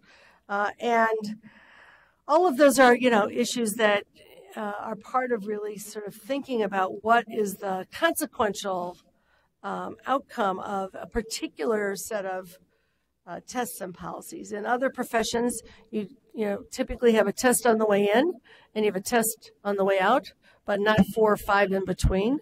You have an LSAT or a MCAT to get into law school or medical school, and you have a medical licensing exam or a bar exam at the other end. Those are actually typically, particularly in California, more authentic. California was the first bar also to have performance tasks in its outcomes on the bar exam. There are lots of ways to think about the purposes of examinations in professions. In teaching, we have a history of skepticism about the capacity of schools of education to make judgments about the basic skills of candidates, about the content knowledge of candidates, about the reading instruction of candidates, et cetera, that have led to sort of the pileup of tests that we have. And then because we weren't confident that those were actually telling us whether people could teach, we added the performance assessment. So we have, quite a process. It's quite a gauntlet of getting from I'd like to teach to I'm going to teach in California. It may be that all of those, if we look at them carefully, will hold up to scrutiny. And the costs that add up for the candidates, we would decide are perfectly legitimate as a pathway to get in teaching. Or we might look at it and say maybe there's a more efficient and effective way to organize the assessments that we need to have to be sure that we are getting the right instruction for candidates and the right outcomes from candidates. And I just think we should have that conversation because we're at a moment in history where it's kind of grown up over time. And we haven't taken a look at that for a long time. Commissioner Kuhn, and again, we'll have our public comment after Commissioner Kuhn. Ms. Davis? I don't know. I've never taken the math CSET, but as a chemistry teacher, I had to take the chemistry one. And I thought it was real. Chemistry, the test, I thought was okay, but I felt that in terms of science in general, it felt like it was a crapshoot. You don't know what questions you're going to get until you're there.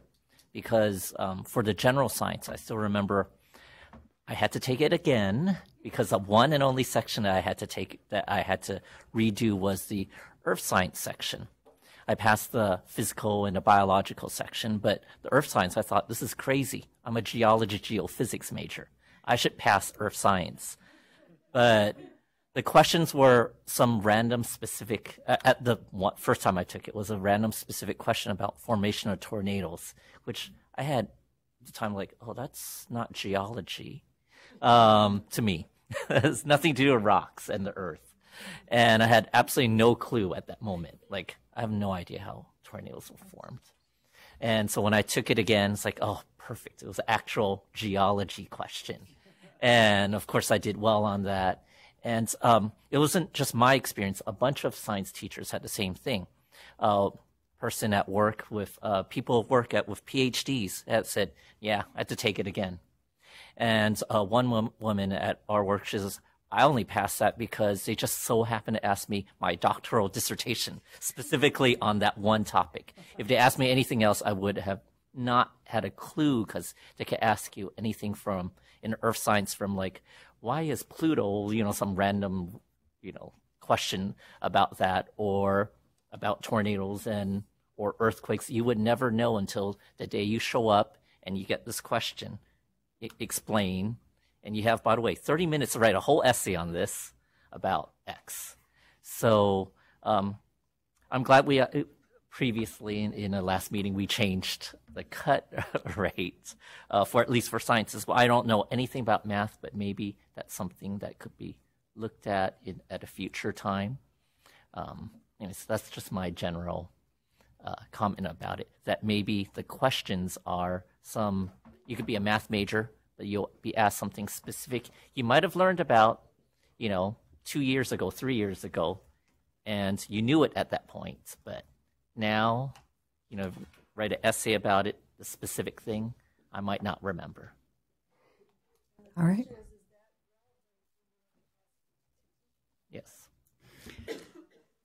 I'm going to encourage us to hold the discussion about specific test questions. This is a secure test, and we could do a closed session item where you can actually see the questions and discuss them at length if you'd like. Whenever you take a CSET or any one of the exams, you actually sign something that says you won't share information about the questions. So I just wanted to let you know that. Ms. Davis. Ms. Davis, please state your name and affiliation.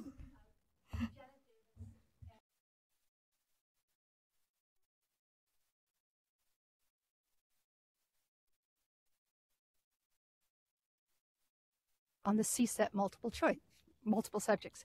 So I have been on the website. I've been, he's 35, 36. Those IEPs are a little old, but he has dyslexia. And it was just very interesting watching. He's very serious. He's a very successful young man. He's dean at a very prestigious private school in Los Angeles, doing great. But there are reasons why he wants to move to Colorado. So he needs, for complicated reasons, to get a base credential. He doesn't have a teaching credential, although he's been teaching for a long time in this private school. And now he's a dean, administrator. So I have seen my confident, successful son start to wobble like he did in high school over these tests. And it is really moving. I can tell. I got accommodations for him in high school because he had a 504. He did great. But that confident young kid, he overcame that and it was fine. And then here later in life, the same anxiety is coming up. Dyslexia doesn't go away. So extended time makes a big difference. I saw the scores it made, and that's statistical. That's people with learning disabilities. You give them extended time, they will perform more accurately to their actual abilities. I wonder if English learners are also the same way, if extended time would allow them to perform more accurately to their abilities. I know that multiple choice test is the worst format for an English learner. So it's mostly multiple choice. So there you got a very initial reason why this is going to be a hard test for them, because the language parts of just the linguistics part is confusing to them, not the actual question that's being asked. I wonder if we could look at that option of extended time for any person who feels they need it. And I don't know the research. I'm going to look into it for whether extended time does help English learners. I would imagine it does. And my other true confessions about tests, and I won't say anything about any questions, was the CTEL Spanish, which was my second language.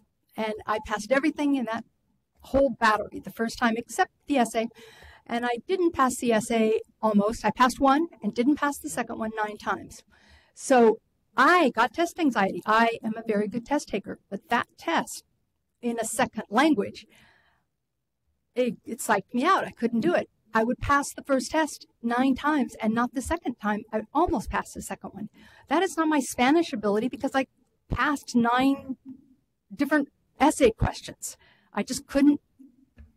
My stamina broke down on the second one. It was the time part. It was 20 minutes in that format at least. And I just couldn't do it. I get tired. And so those kind of experiences, that's why I'm just representing myself, is there are things I think the commission could consider. When you look at the data that we're all looking at and you see those patterns, you have to say, okay, what can we do? Yeah, I don't even like these tests, and I'm a good test taker. I think there are better ways to be able to assess this. But if we're time being, we've got it. So, the idea of giving a lower price for that RICA test, I think, is a great idea, and maybe looking at extended time. And I will tell you, it's very challenging to apply for extended time. It's good to be a consumer, hear what a consumer says. It's hard. And so maybe it shouldn't be so hard.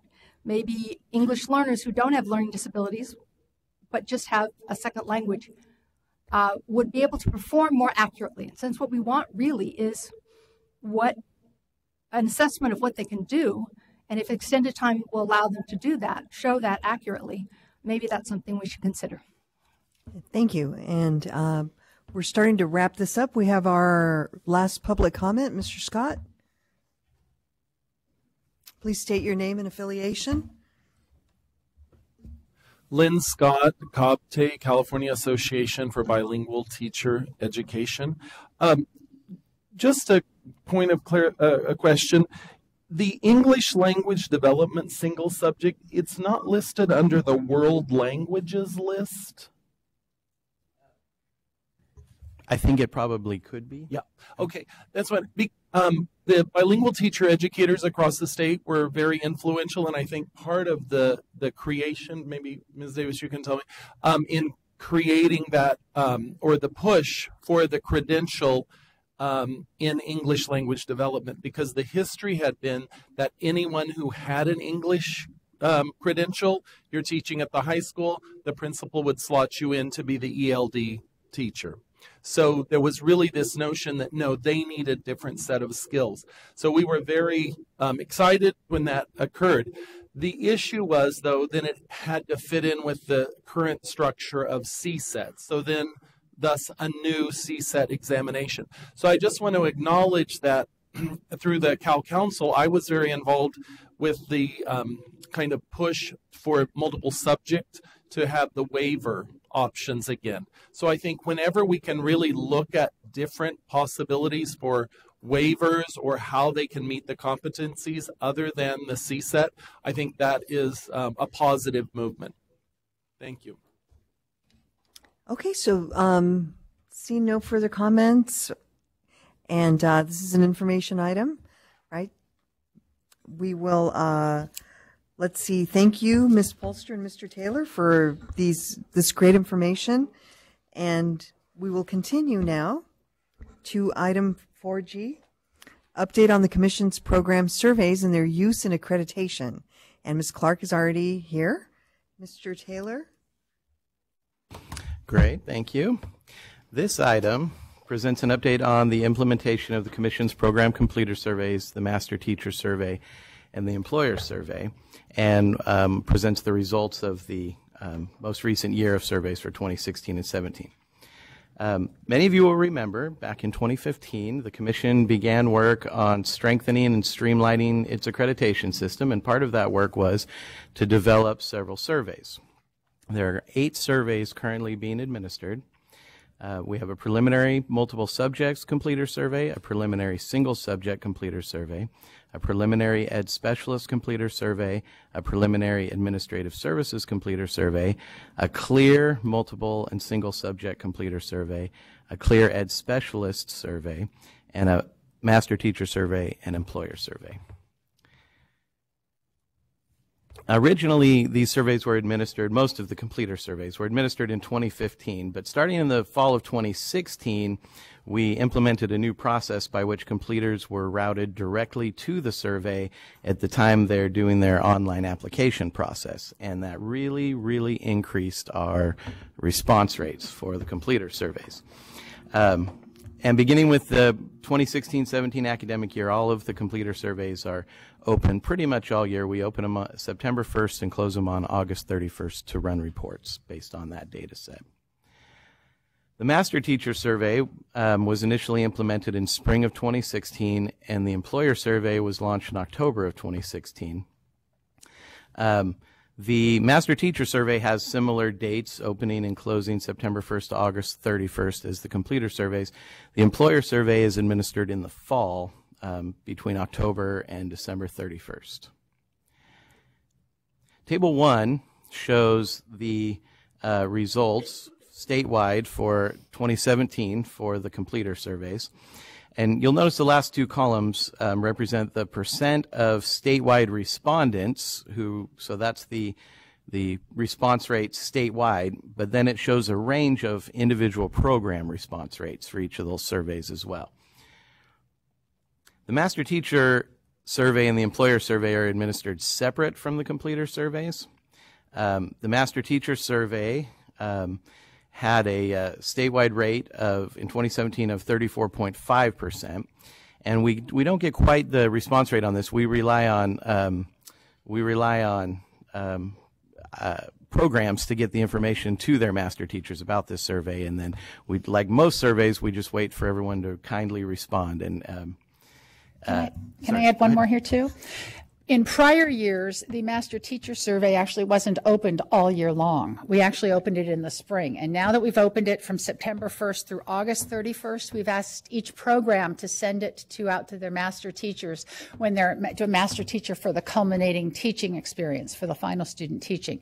So this may change as we go, but sure. that was last year. For the employer survey, it works even different from that. That is sent out in the fall, and we ask, what we do is we ask employers to tell us if they've hired more than one, a couple or three, or a handful of teachers from a specific program. We want them to do an evaluation via the survey on that program. So it's not an evaluation of individual hires, it's an evaluation of how employers feel about the specific programs from which they're hiring new teachers. So we don't have any way of knowing which employers around the state have recently hired more than one completer from any specific program. So we don't have a response rate for that, but we can tell you that we had 835 respondents for that in 2017. Table 3 shows the demographic information of the program completer respondents, and again you'll see that in every category the vast majority of respondents identify as female. Table 4 shows some responses to questions which give candid impressions about overall program quality. And this question, for example, overall, how effective was your teacher preparation program at developing the skills or tools you need to become a teacher, appears across the completer survey. So we get some idea, and you can see in Table 4 the percentages of respondents who chose each of those options for each survey.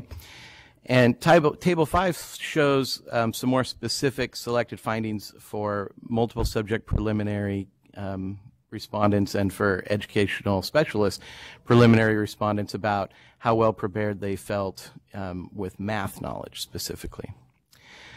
The statewide and program reports can be found at the website that's listed in the item, and there's links to the individual reports on page 6 of the item if you're interested in that. And now Terry's going to tell you about how we might use this in the accreditation process. So we're really excited now that the response rates are so much higher. We know that a key purpose of these surveys is to provide information, both for the programs to use that information for continuous improvement, but also for members of the Board of Institutional Reviewers to have information about the programs. So the site visit team members are now tasked with reviewing the survey reports for their institution before they ever get to the site, and they use that information to frame some questions during the site visit. The team members are also asked to cite the survey and the data from the survey in the report where it is appropriate. So the surveys have become much more integrated into the accreditation process this year. Our meeting later this month for the Committee on Accreditation will actually see some of those reports that reference the survey in the report. So now we're starting to talk with the Committee on Accreditation. They have a meeting later this month, and we're going to start to talk about how should survey data be considered. And so I'd like you to turn to page 8 in your item. You'll see that we've identified a couple questions from a couple surveys. So in the preliminary teacher prep surveys, there is a question about how often were you observed by your programmatic supervisor, not your district employed supervisor or your cooperating teacher, but your program supervisor. And the once or twice, and we don't actually know how long that it ranges, but I think all of us would agree if a program supervisor is only visiting them once or twice, that's a problem. So we've highlighted those, shaded those in red. And Even 3 to 5 times could be a problem. So in the multiple subject world, we're looking at over 20% of the candidates responded they were only observed by their programmatic supervisor a small number of times. That is somewhat worrisome for the state, but if all of those people are concentrated in a couple programs, it's really worrisome for that specific program. So we're starting to talk with the Committee on Accreditation for what are some of these things we could set up as thresholds or identifiers for us so that staff can say, you know, here's what the statewide percentage is. If there's a program that's really an outlier, we need to look into that. Table 7 has a couple examples from the second tier surveys, the general ed and special ed induction surveys, and like a question. So how long after you were hired were you enrolled in the induction program? Well, the right answer is at the time of hire or before you're working with students. That's clearly the right answer. And all those others are not good answers. And so again, if there are certain programs that have a very low percentage in at the time of hire, we need to really interact with that program. And so we wanted to put these ideas in front of you as a body. If you have any guidance, you can share it with us and staff, along actually with Commissioner Rodriguez, who is your liaison to the Committee on Accreditation. When that meeting happens later in this month, we'll be talking about that. In the next steps section, we actually are developing an additional survey that will put into effect this spring. It would be for all the other prep programs that don't have their own survey. And it can't be specific about the prep program, but we're talking about more general types of topics so that at least there'll be something for those institutions. And I think that's pretty much what our intention was to present to you and give you time to have a conversation.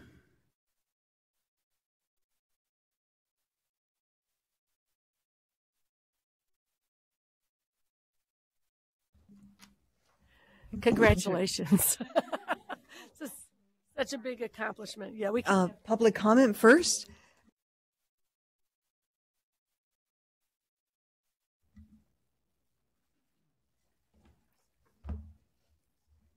And state your name and record. Thank you. Still good morning. My name is Rigel Massaro with Public Advocates. This is so awesome. This is really, really, really, really great. So I really commend the Commission for the change in the survey delivery. We have these responses in the mid-90s, high 90s sometimes. That's really fabulous. It gives us, as it says in the item, really rich, wonderful data. And then the feedback loop for the accreditation process is fabulous. This is just what we need to, improve our programs, to utilize Commission resources strategically, and really get everyone up to snuff. So we're really thrilled to see this. And I have one question on the feedback loop. I noticed in one of the appendices for the programs that have fewer than 10 response rates. I understand you don't publish that information. I want to know if that feels statistically significant. Are you able to still use that in your accreditation visits and streamlining that process? That's one question I have. Of course, I'm interested. I'm thrilled to read at the end of the item I'm also thrilled. I printed this out in black and white and then looked at it on my computer and saw how you're going to be really streamlining with the red. The red didn't really come out in my printouts. So I'm just really thrilled to see that, with regard to induction, there are, how many? Is it almost 60? More than 60% of special education candidates aren't getting their induction mentor assignment before they are signing on. Well, this is an area we know induction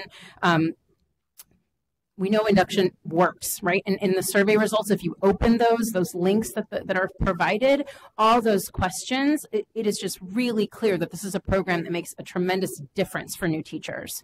And so that we only have 35% of candidates getting their assignment when they're hired is very problematic. And I'm thrilled to see you're going to be looking into everything, anything later than that, particularly those 38% of folks that aren't getting it for more than a year. At that point, we've probably already lost some really potential good candidates.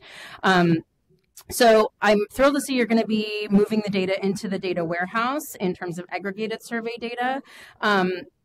And I'm also interested to know if there's any plan to understand more specific data. If I'm a teacher candidate and I'm looking for a place to work, I want to work at a place where I'm going to get induction pretty immediately. I want to work at a place where I'm not going to have to pay for induction. And I think it makes sense to publish that data. I can understand taking some time, allowing a program to correct and giving them some time to correct the way that they're assigning teachers, mentors. But after that time period, I would suggest that there be publication on the Commission's excellent data dashboards that has that information available, both to students and to communities. There are parents and students out there that know of the teacher churn in their district and the impact it's having. And if they can see, oh, geez, my district isn't providing induction for the first year to its new teachers, that's a problem. They can advocate for those sorts of changes in their LCAP process. And so I think it's important to, and also I imagine there's quite a bit of variation. So it talks about aggregated survey data at CSU, UC, private, independent, and LEAs, but within those buckets, I would imagine there's incredible variation in the quality and delivery of the preparation and induction programming. I was also curious where the employer survey data was. I noticed that the link there was just to the survey itself and not to the results of the survey. I know this is new, but I'm curious when that will be publicized. I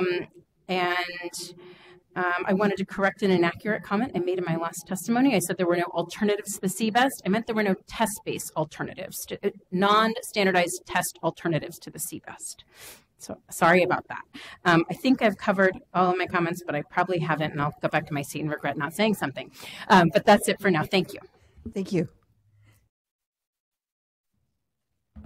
I just wanted to say congratulations, which I already said, that this has been a long time coming, and it's wonderful data. And also to request, when we get these reports, can we get the statewide data on all of the survey items? Like, could we get a summary of the entire survey? We have a few of the items in the links on page 6 take you to the statewide reports for everything except for the employer survey, which is something we just learned, and we actually thought that was a statewide report, I think.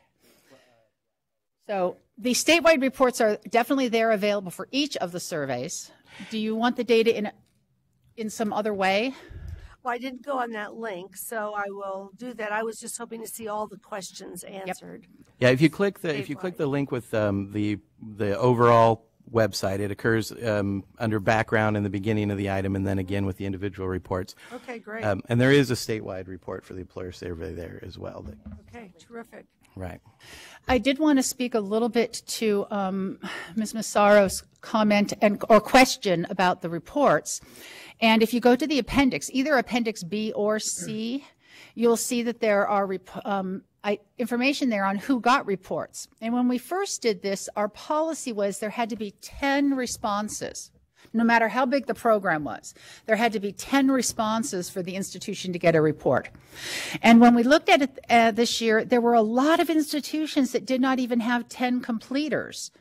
But if everyone did the report, everyone did the survey. So Hebrew Union College had 5 completers, but all 5 did the survey.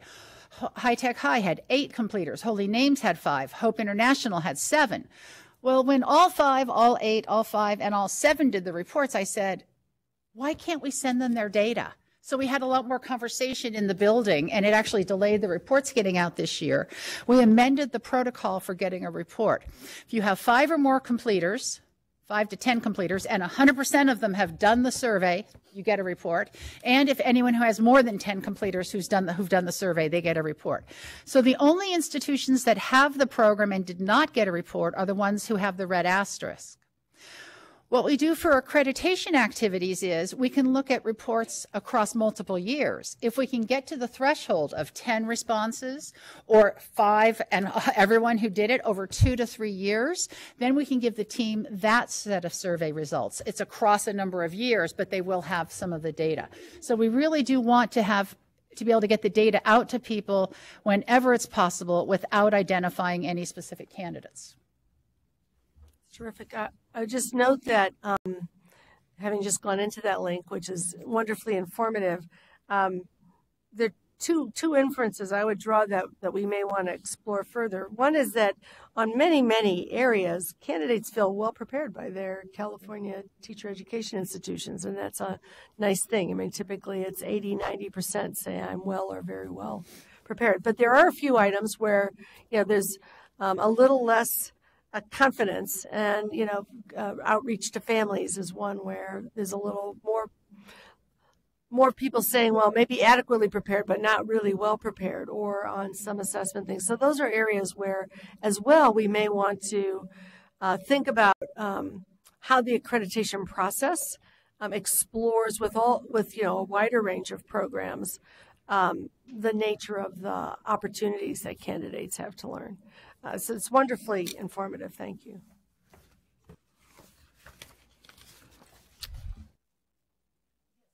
Commissioner Redmond? Thank you. Yeah, this is great information. Very much appreciated. And I'm wondering where we are with, and I'll have maybe some follow-up questions, where we are with making the surveys, or the surveys responsive to the new, or informing us on the new standards. And I'm not sure if these questions and these answers reflect the new standards. Will we create new questions? That's my first question. That's a really good question. The survey was developed as part of the work in 2014 to 16, where we had the 6 different groups meeting, and the new standards were being developed at the same time. And the survey is focused on the 6 CSTP. And now the 6 TPEs are very aligned to the 6 CSTP. And so, yes, we do need to look at them again, but we do want to have the questions change only when it's required to have them change, because it's very helpful to have survey information over years. So we are looking at that. This year we're looking at induction questions a little bit, and we will look at the others also and update them as appropriate. We'll bring our institutions to help us and give us feedback on that. Okay. I mean, there are definite sort of areas of questions that I'd like to see asked and answered, and to be honest, I've been on too many school campuses where folks are not well prepared, far too many, and so if we're in the 90+ percentile of they're saying that they're well prepared based on the questions that are asked, then I think we're maybe not asking the right questions. Can I respond? There's a couple of things, when we have a chance to get deeply into this, I think are responsive to part of the point that you're making. One thing is that we're measuring folks who are right now in teacher ed, and we've done a lot of reforms of teacher ed, and we've got a lot of people on campuses who came out in earlier eras. Another is that about 10,000 a year in the last couple of years have been going into classrooms without a full credential. So a lot of people you see are not people who've completed a credential, and this is the folks who've completed the credential.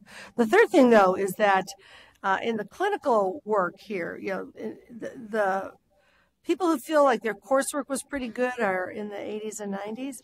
The folks who feel like they got enough support from their cooperating teacher in clinical practice is lower. And so I think there's a whole area of the clinical practice that which is where you really learn to apply what you got in your coursework. That's another place for us to go deeper. If I could be maybe clearer, I mean, there's a lot. Folks are working very hard. I would love to be able to use this kind of data to find out what we're not doing well than find out what we are doing well, right? So I'd want to look to find if we're in the top 5 in all these areas and we're the best in the country, and great, but we're not. And so, and there are a lot of new areas where folks will be able to, there are a lot of new areas that with the new standards that we haven't even, we had never even sort of addressed, at least with the credentialing standards. So I'd love, there's no way that I could imagine that we're doing that well on everything. And so I'd love to be able to dig deep, especially for me, I'm looking at the administrator credential the questions and dig deeper into some of these things that or where folks have real problems when they enter. And so I'd love to be able to dig deeper in some of those areas.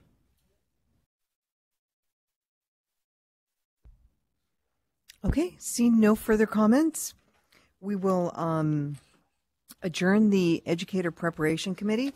And thank you very much, Ms. Clark, Mr. Taylor.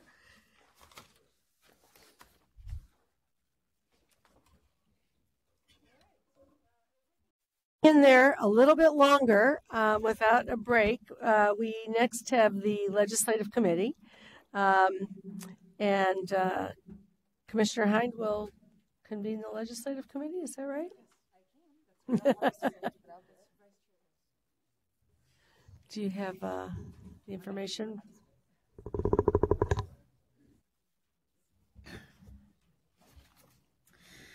All right. Item 7, excuse me, item 7A is status of legislation. This is an information item that also has an agenda insert. Joshua Speaks will present this item. Mr. Speaks, please begin. Thank you, and good morning, Commissioners, for a few more minutes at least. We are starting the second year of our 2-year session, and you will notice if you look at your agenda item that there is not a lot on it as of yet. That doesn't mean that nothing is going on. Legislation, working with the legislature is kind of like an iceberg. A lot of what's going on is under the surface, and you only see the uppermost part.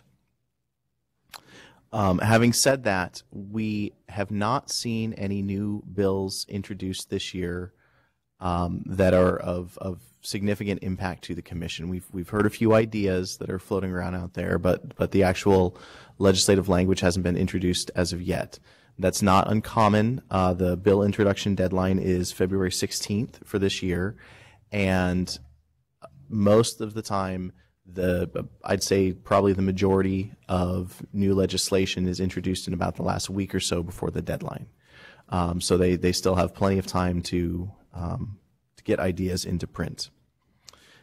Now, just as a reminder, since this is the second year of a 2-year session, all of the bills that didn't make it through last year and became inactive are now active again, and they can be reconsidered by the legislature. And so with that in mind, what I would like to do is just go over a few of the more significant bills from last year that we think may see some additional attention and action again this year. Madam Chair, may I just interrupt? We are down to a quorum of 8, and one of our voting members just left the room. So, and we have the ability to appoint an ex officio to keep the quorum. We have one ex officio left in the room. So I just want to announce that Tina Sloan, until Commissioner Redmond comes back, you are a voting member. Yes? There we go. Mm-hmm. So first, actually, before I get into the 2-year bills, I just wanted to mention the Commission-sponsored legislation. As you all remember, the Commission authorized us to pursue 2 pieces of legislation back at your December meeting. One of those is assignment monitoring modernization, and the other is changes to the makeup and function of the Committee of Credentials. We are pursuing both of those pieces of legislation. We don't have introduced bills yet, but there is action on that front. So I don't have much of substance to tell you at this point, but I just did want to let you know that process is ongoing, so that you don't see that lack of any bill numbers on here and think that we let the ball drop on that. With that, going to the 2-year bills, the legislation of interest. The first one is AB 1087. And that would be a bill that would create 2 new services credentials in occupational therapy and physical therapy services. So currently, folks who provide occupational or physical therapy are considered classified school employees, and they aren't required to have a credential. This bill was sponsored by the associations that represent those folks, and they are pursuing credentialing for their members. So if that bill were to pass, then the Commission would go ahead and create some standards for those folks. And the way that the bill works is essentially there would be an option that would allow for experience to be used for initial credentialing for folks who are currently working in the field, and then new entrants in the field would, we'd be developing programs and things like that for them. There's also SB 135 by Senator Dodd. There were a few different media literacy bills last session. We've heard that this one may still be actively pursued during this session. Essentially, the core concept behind all of those media literacy bills is roughly the same. It's the idea, as you may have noticed in the last election cycle, there was a lot of talk of fake news, and there's been significant talk around those issues since the last presidential election. And so the core concept behind these bills is essentially teaching young people how to distinguish between the different news items that they're getting in their internet consumption. So, how do you evaluate the credibility of this website or this article versus that one? How do you become an informed and knowledgeable citizen who's able to sort of sift through the chaff in a digital world? Moving on, we have AB 169 by Assemblymember O'Donnell, and this bill would create the Golden State Teacher Grant Program. The idea behind that program would be a service scholarship based on hard-to-fill specialties. And so the idea there is that the bill identifies certain high-need fields, bilingual education, special education, and the STEM fields, and would create a $20,000 grant program, or $20,000 per participant grant program for folks who are enrolled in an approved teacher credentialing program in one of those fields, receive a credential in one of those fields, and commit to teaching in that field for 4 years after receiving their credential. And so the way the bill would work is essentially you'd get a chunk of that $20,000 over each of those 4 years, so $5,000 a year. And it would also authorize the commission to identify additional high-need areas in the future. So the high-need areas at the outset of the program are identified in statute, but then going forward, if the commission were to identify additional areas where we think that this program would provide a valuable incentive, we would be able to recommend those to the Student Aid Commission, who are the ones that are actually administering the program. AB 410 by Assemblymember Cervantes. This is a bill that would bar a school district, county office, or charter school from charging a fee to a beginning teacher for participating in induction. The big hang-up that has occurred, this idea was previously introduced in a bill during the last legislative session, and the big hang-up that's always stopped this from going forward is that the Department of Finance fears that this would create a state mandate for all of the programs who currently offer induction at no cost would be able to say, well, you're mandating that we offer it at no cost. And so even though we've already been doing this, now we can come to the state and say you have to pay for it. And so that would obviously create a gigantic new cost if it were to be interpreted that way as a state mandate. And so this bill keeps getting hung up in appropriations, but we know that they're going to be pushing it forward again this year. So we'll keep an eye on that. We also have SB 577 by Senator Dodd, and this is the bill that would create a pilot program at 5 different community college districts that would allow them to create teacher credentialing programs at the community college level. And the programs would have to meet commission accreditation. They would have to be at a tuition rate that does not exceed the cost of the CSU. And the program has to meet a specific local need that is not being addressed by another institution. So the idea behind this bill is to create some additional programs in very rural areas that aren't currently served by a 4-year school. Then the next bill on your list on the back page, AB 586, this bill is actually dead. Even though we're in the second year, it's sort of died a second time. It will not be resurrected at this point, barring some kind of extraordinary measures. But the reason I left it on here is as a sort of placeholder, because we've been informed that Senator Portantino has agreed to take on this concept, and he will be introducing a new bill. They're going to retool the language slightly and make a push with the same concept. And the concept here is essentially to create a tax deduction up to $2,500 for teacher professional development expenses. And basically the way that's defined in the bill, it's primarily looking at induction. So folks who have to pay for their own induction out of pocket would be able to get a tax credit of up to $2,500 for that purpose. And then the last bill that I wanted to mention is SB 436 by Senator Allen, and this would create the California STEM Professional Teaching Pathway. Basically, it would be funding to recruit, train, and support qualified STEM professionals, bringing them into the profession. So it's the idea that we hear a lot of talk about, going out to the STEM world and finding folks who are looking to make a mid-career change and have all of that expertise in their field and helping to direct them into teaching.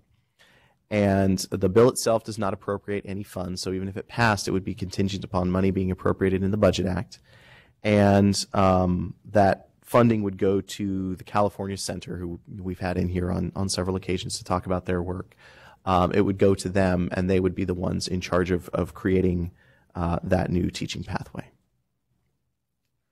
So again, there's not a lot on this agenda right now. We expect to see a much more robust agenda for you all in April, but I am happy to answer any questions about any of these bills or any other legislation you may have heard about.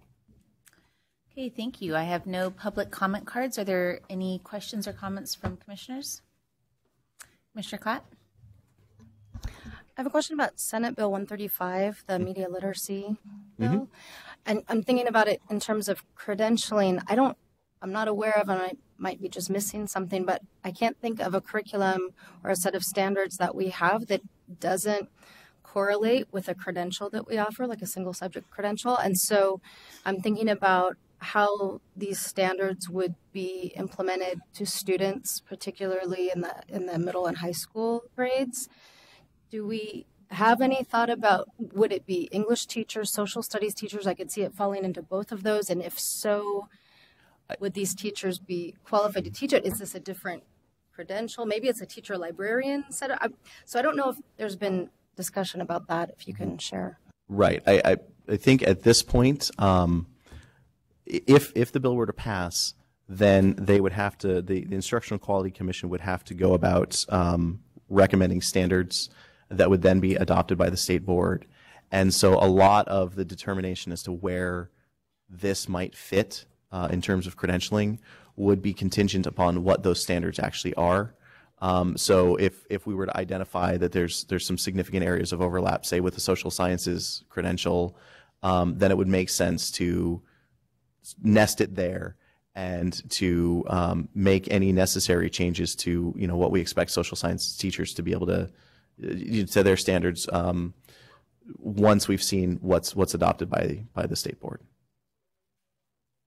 Right. Any other? Yes, Commissioner Sloan? I have a question about AB 169.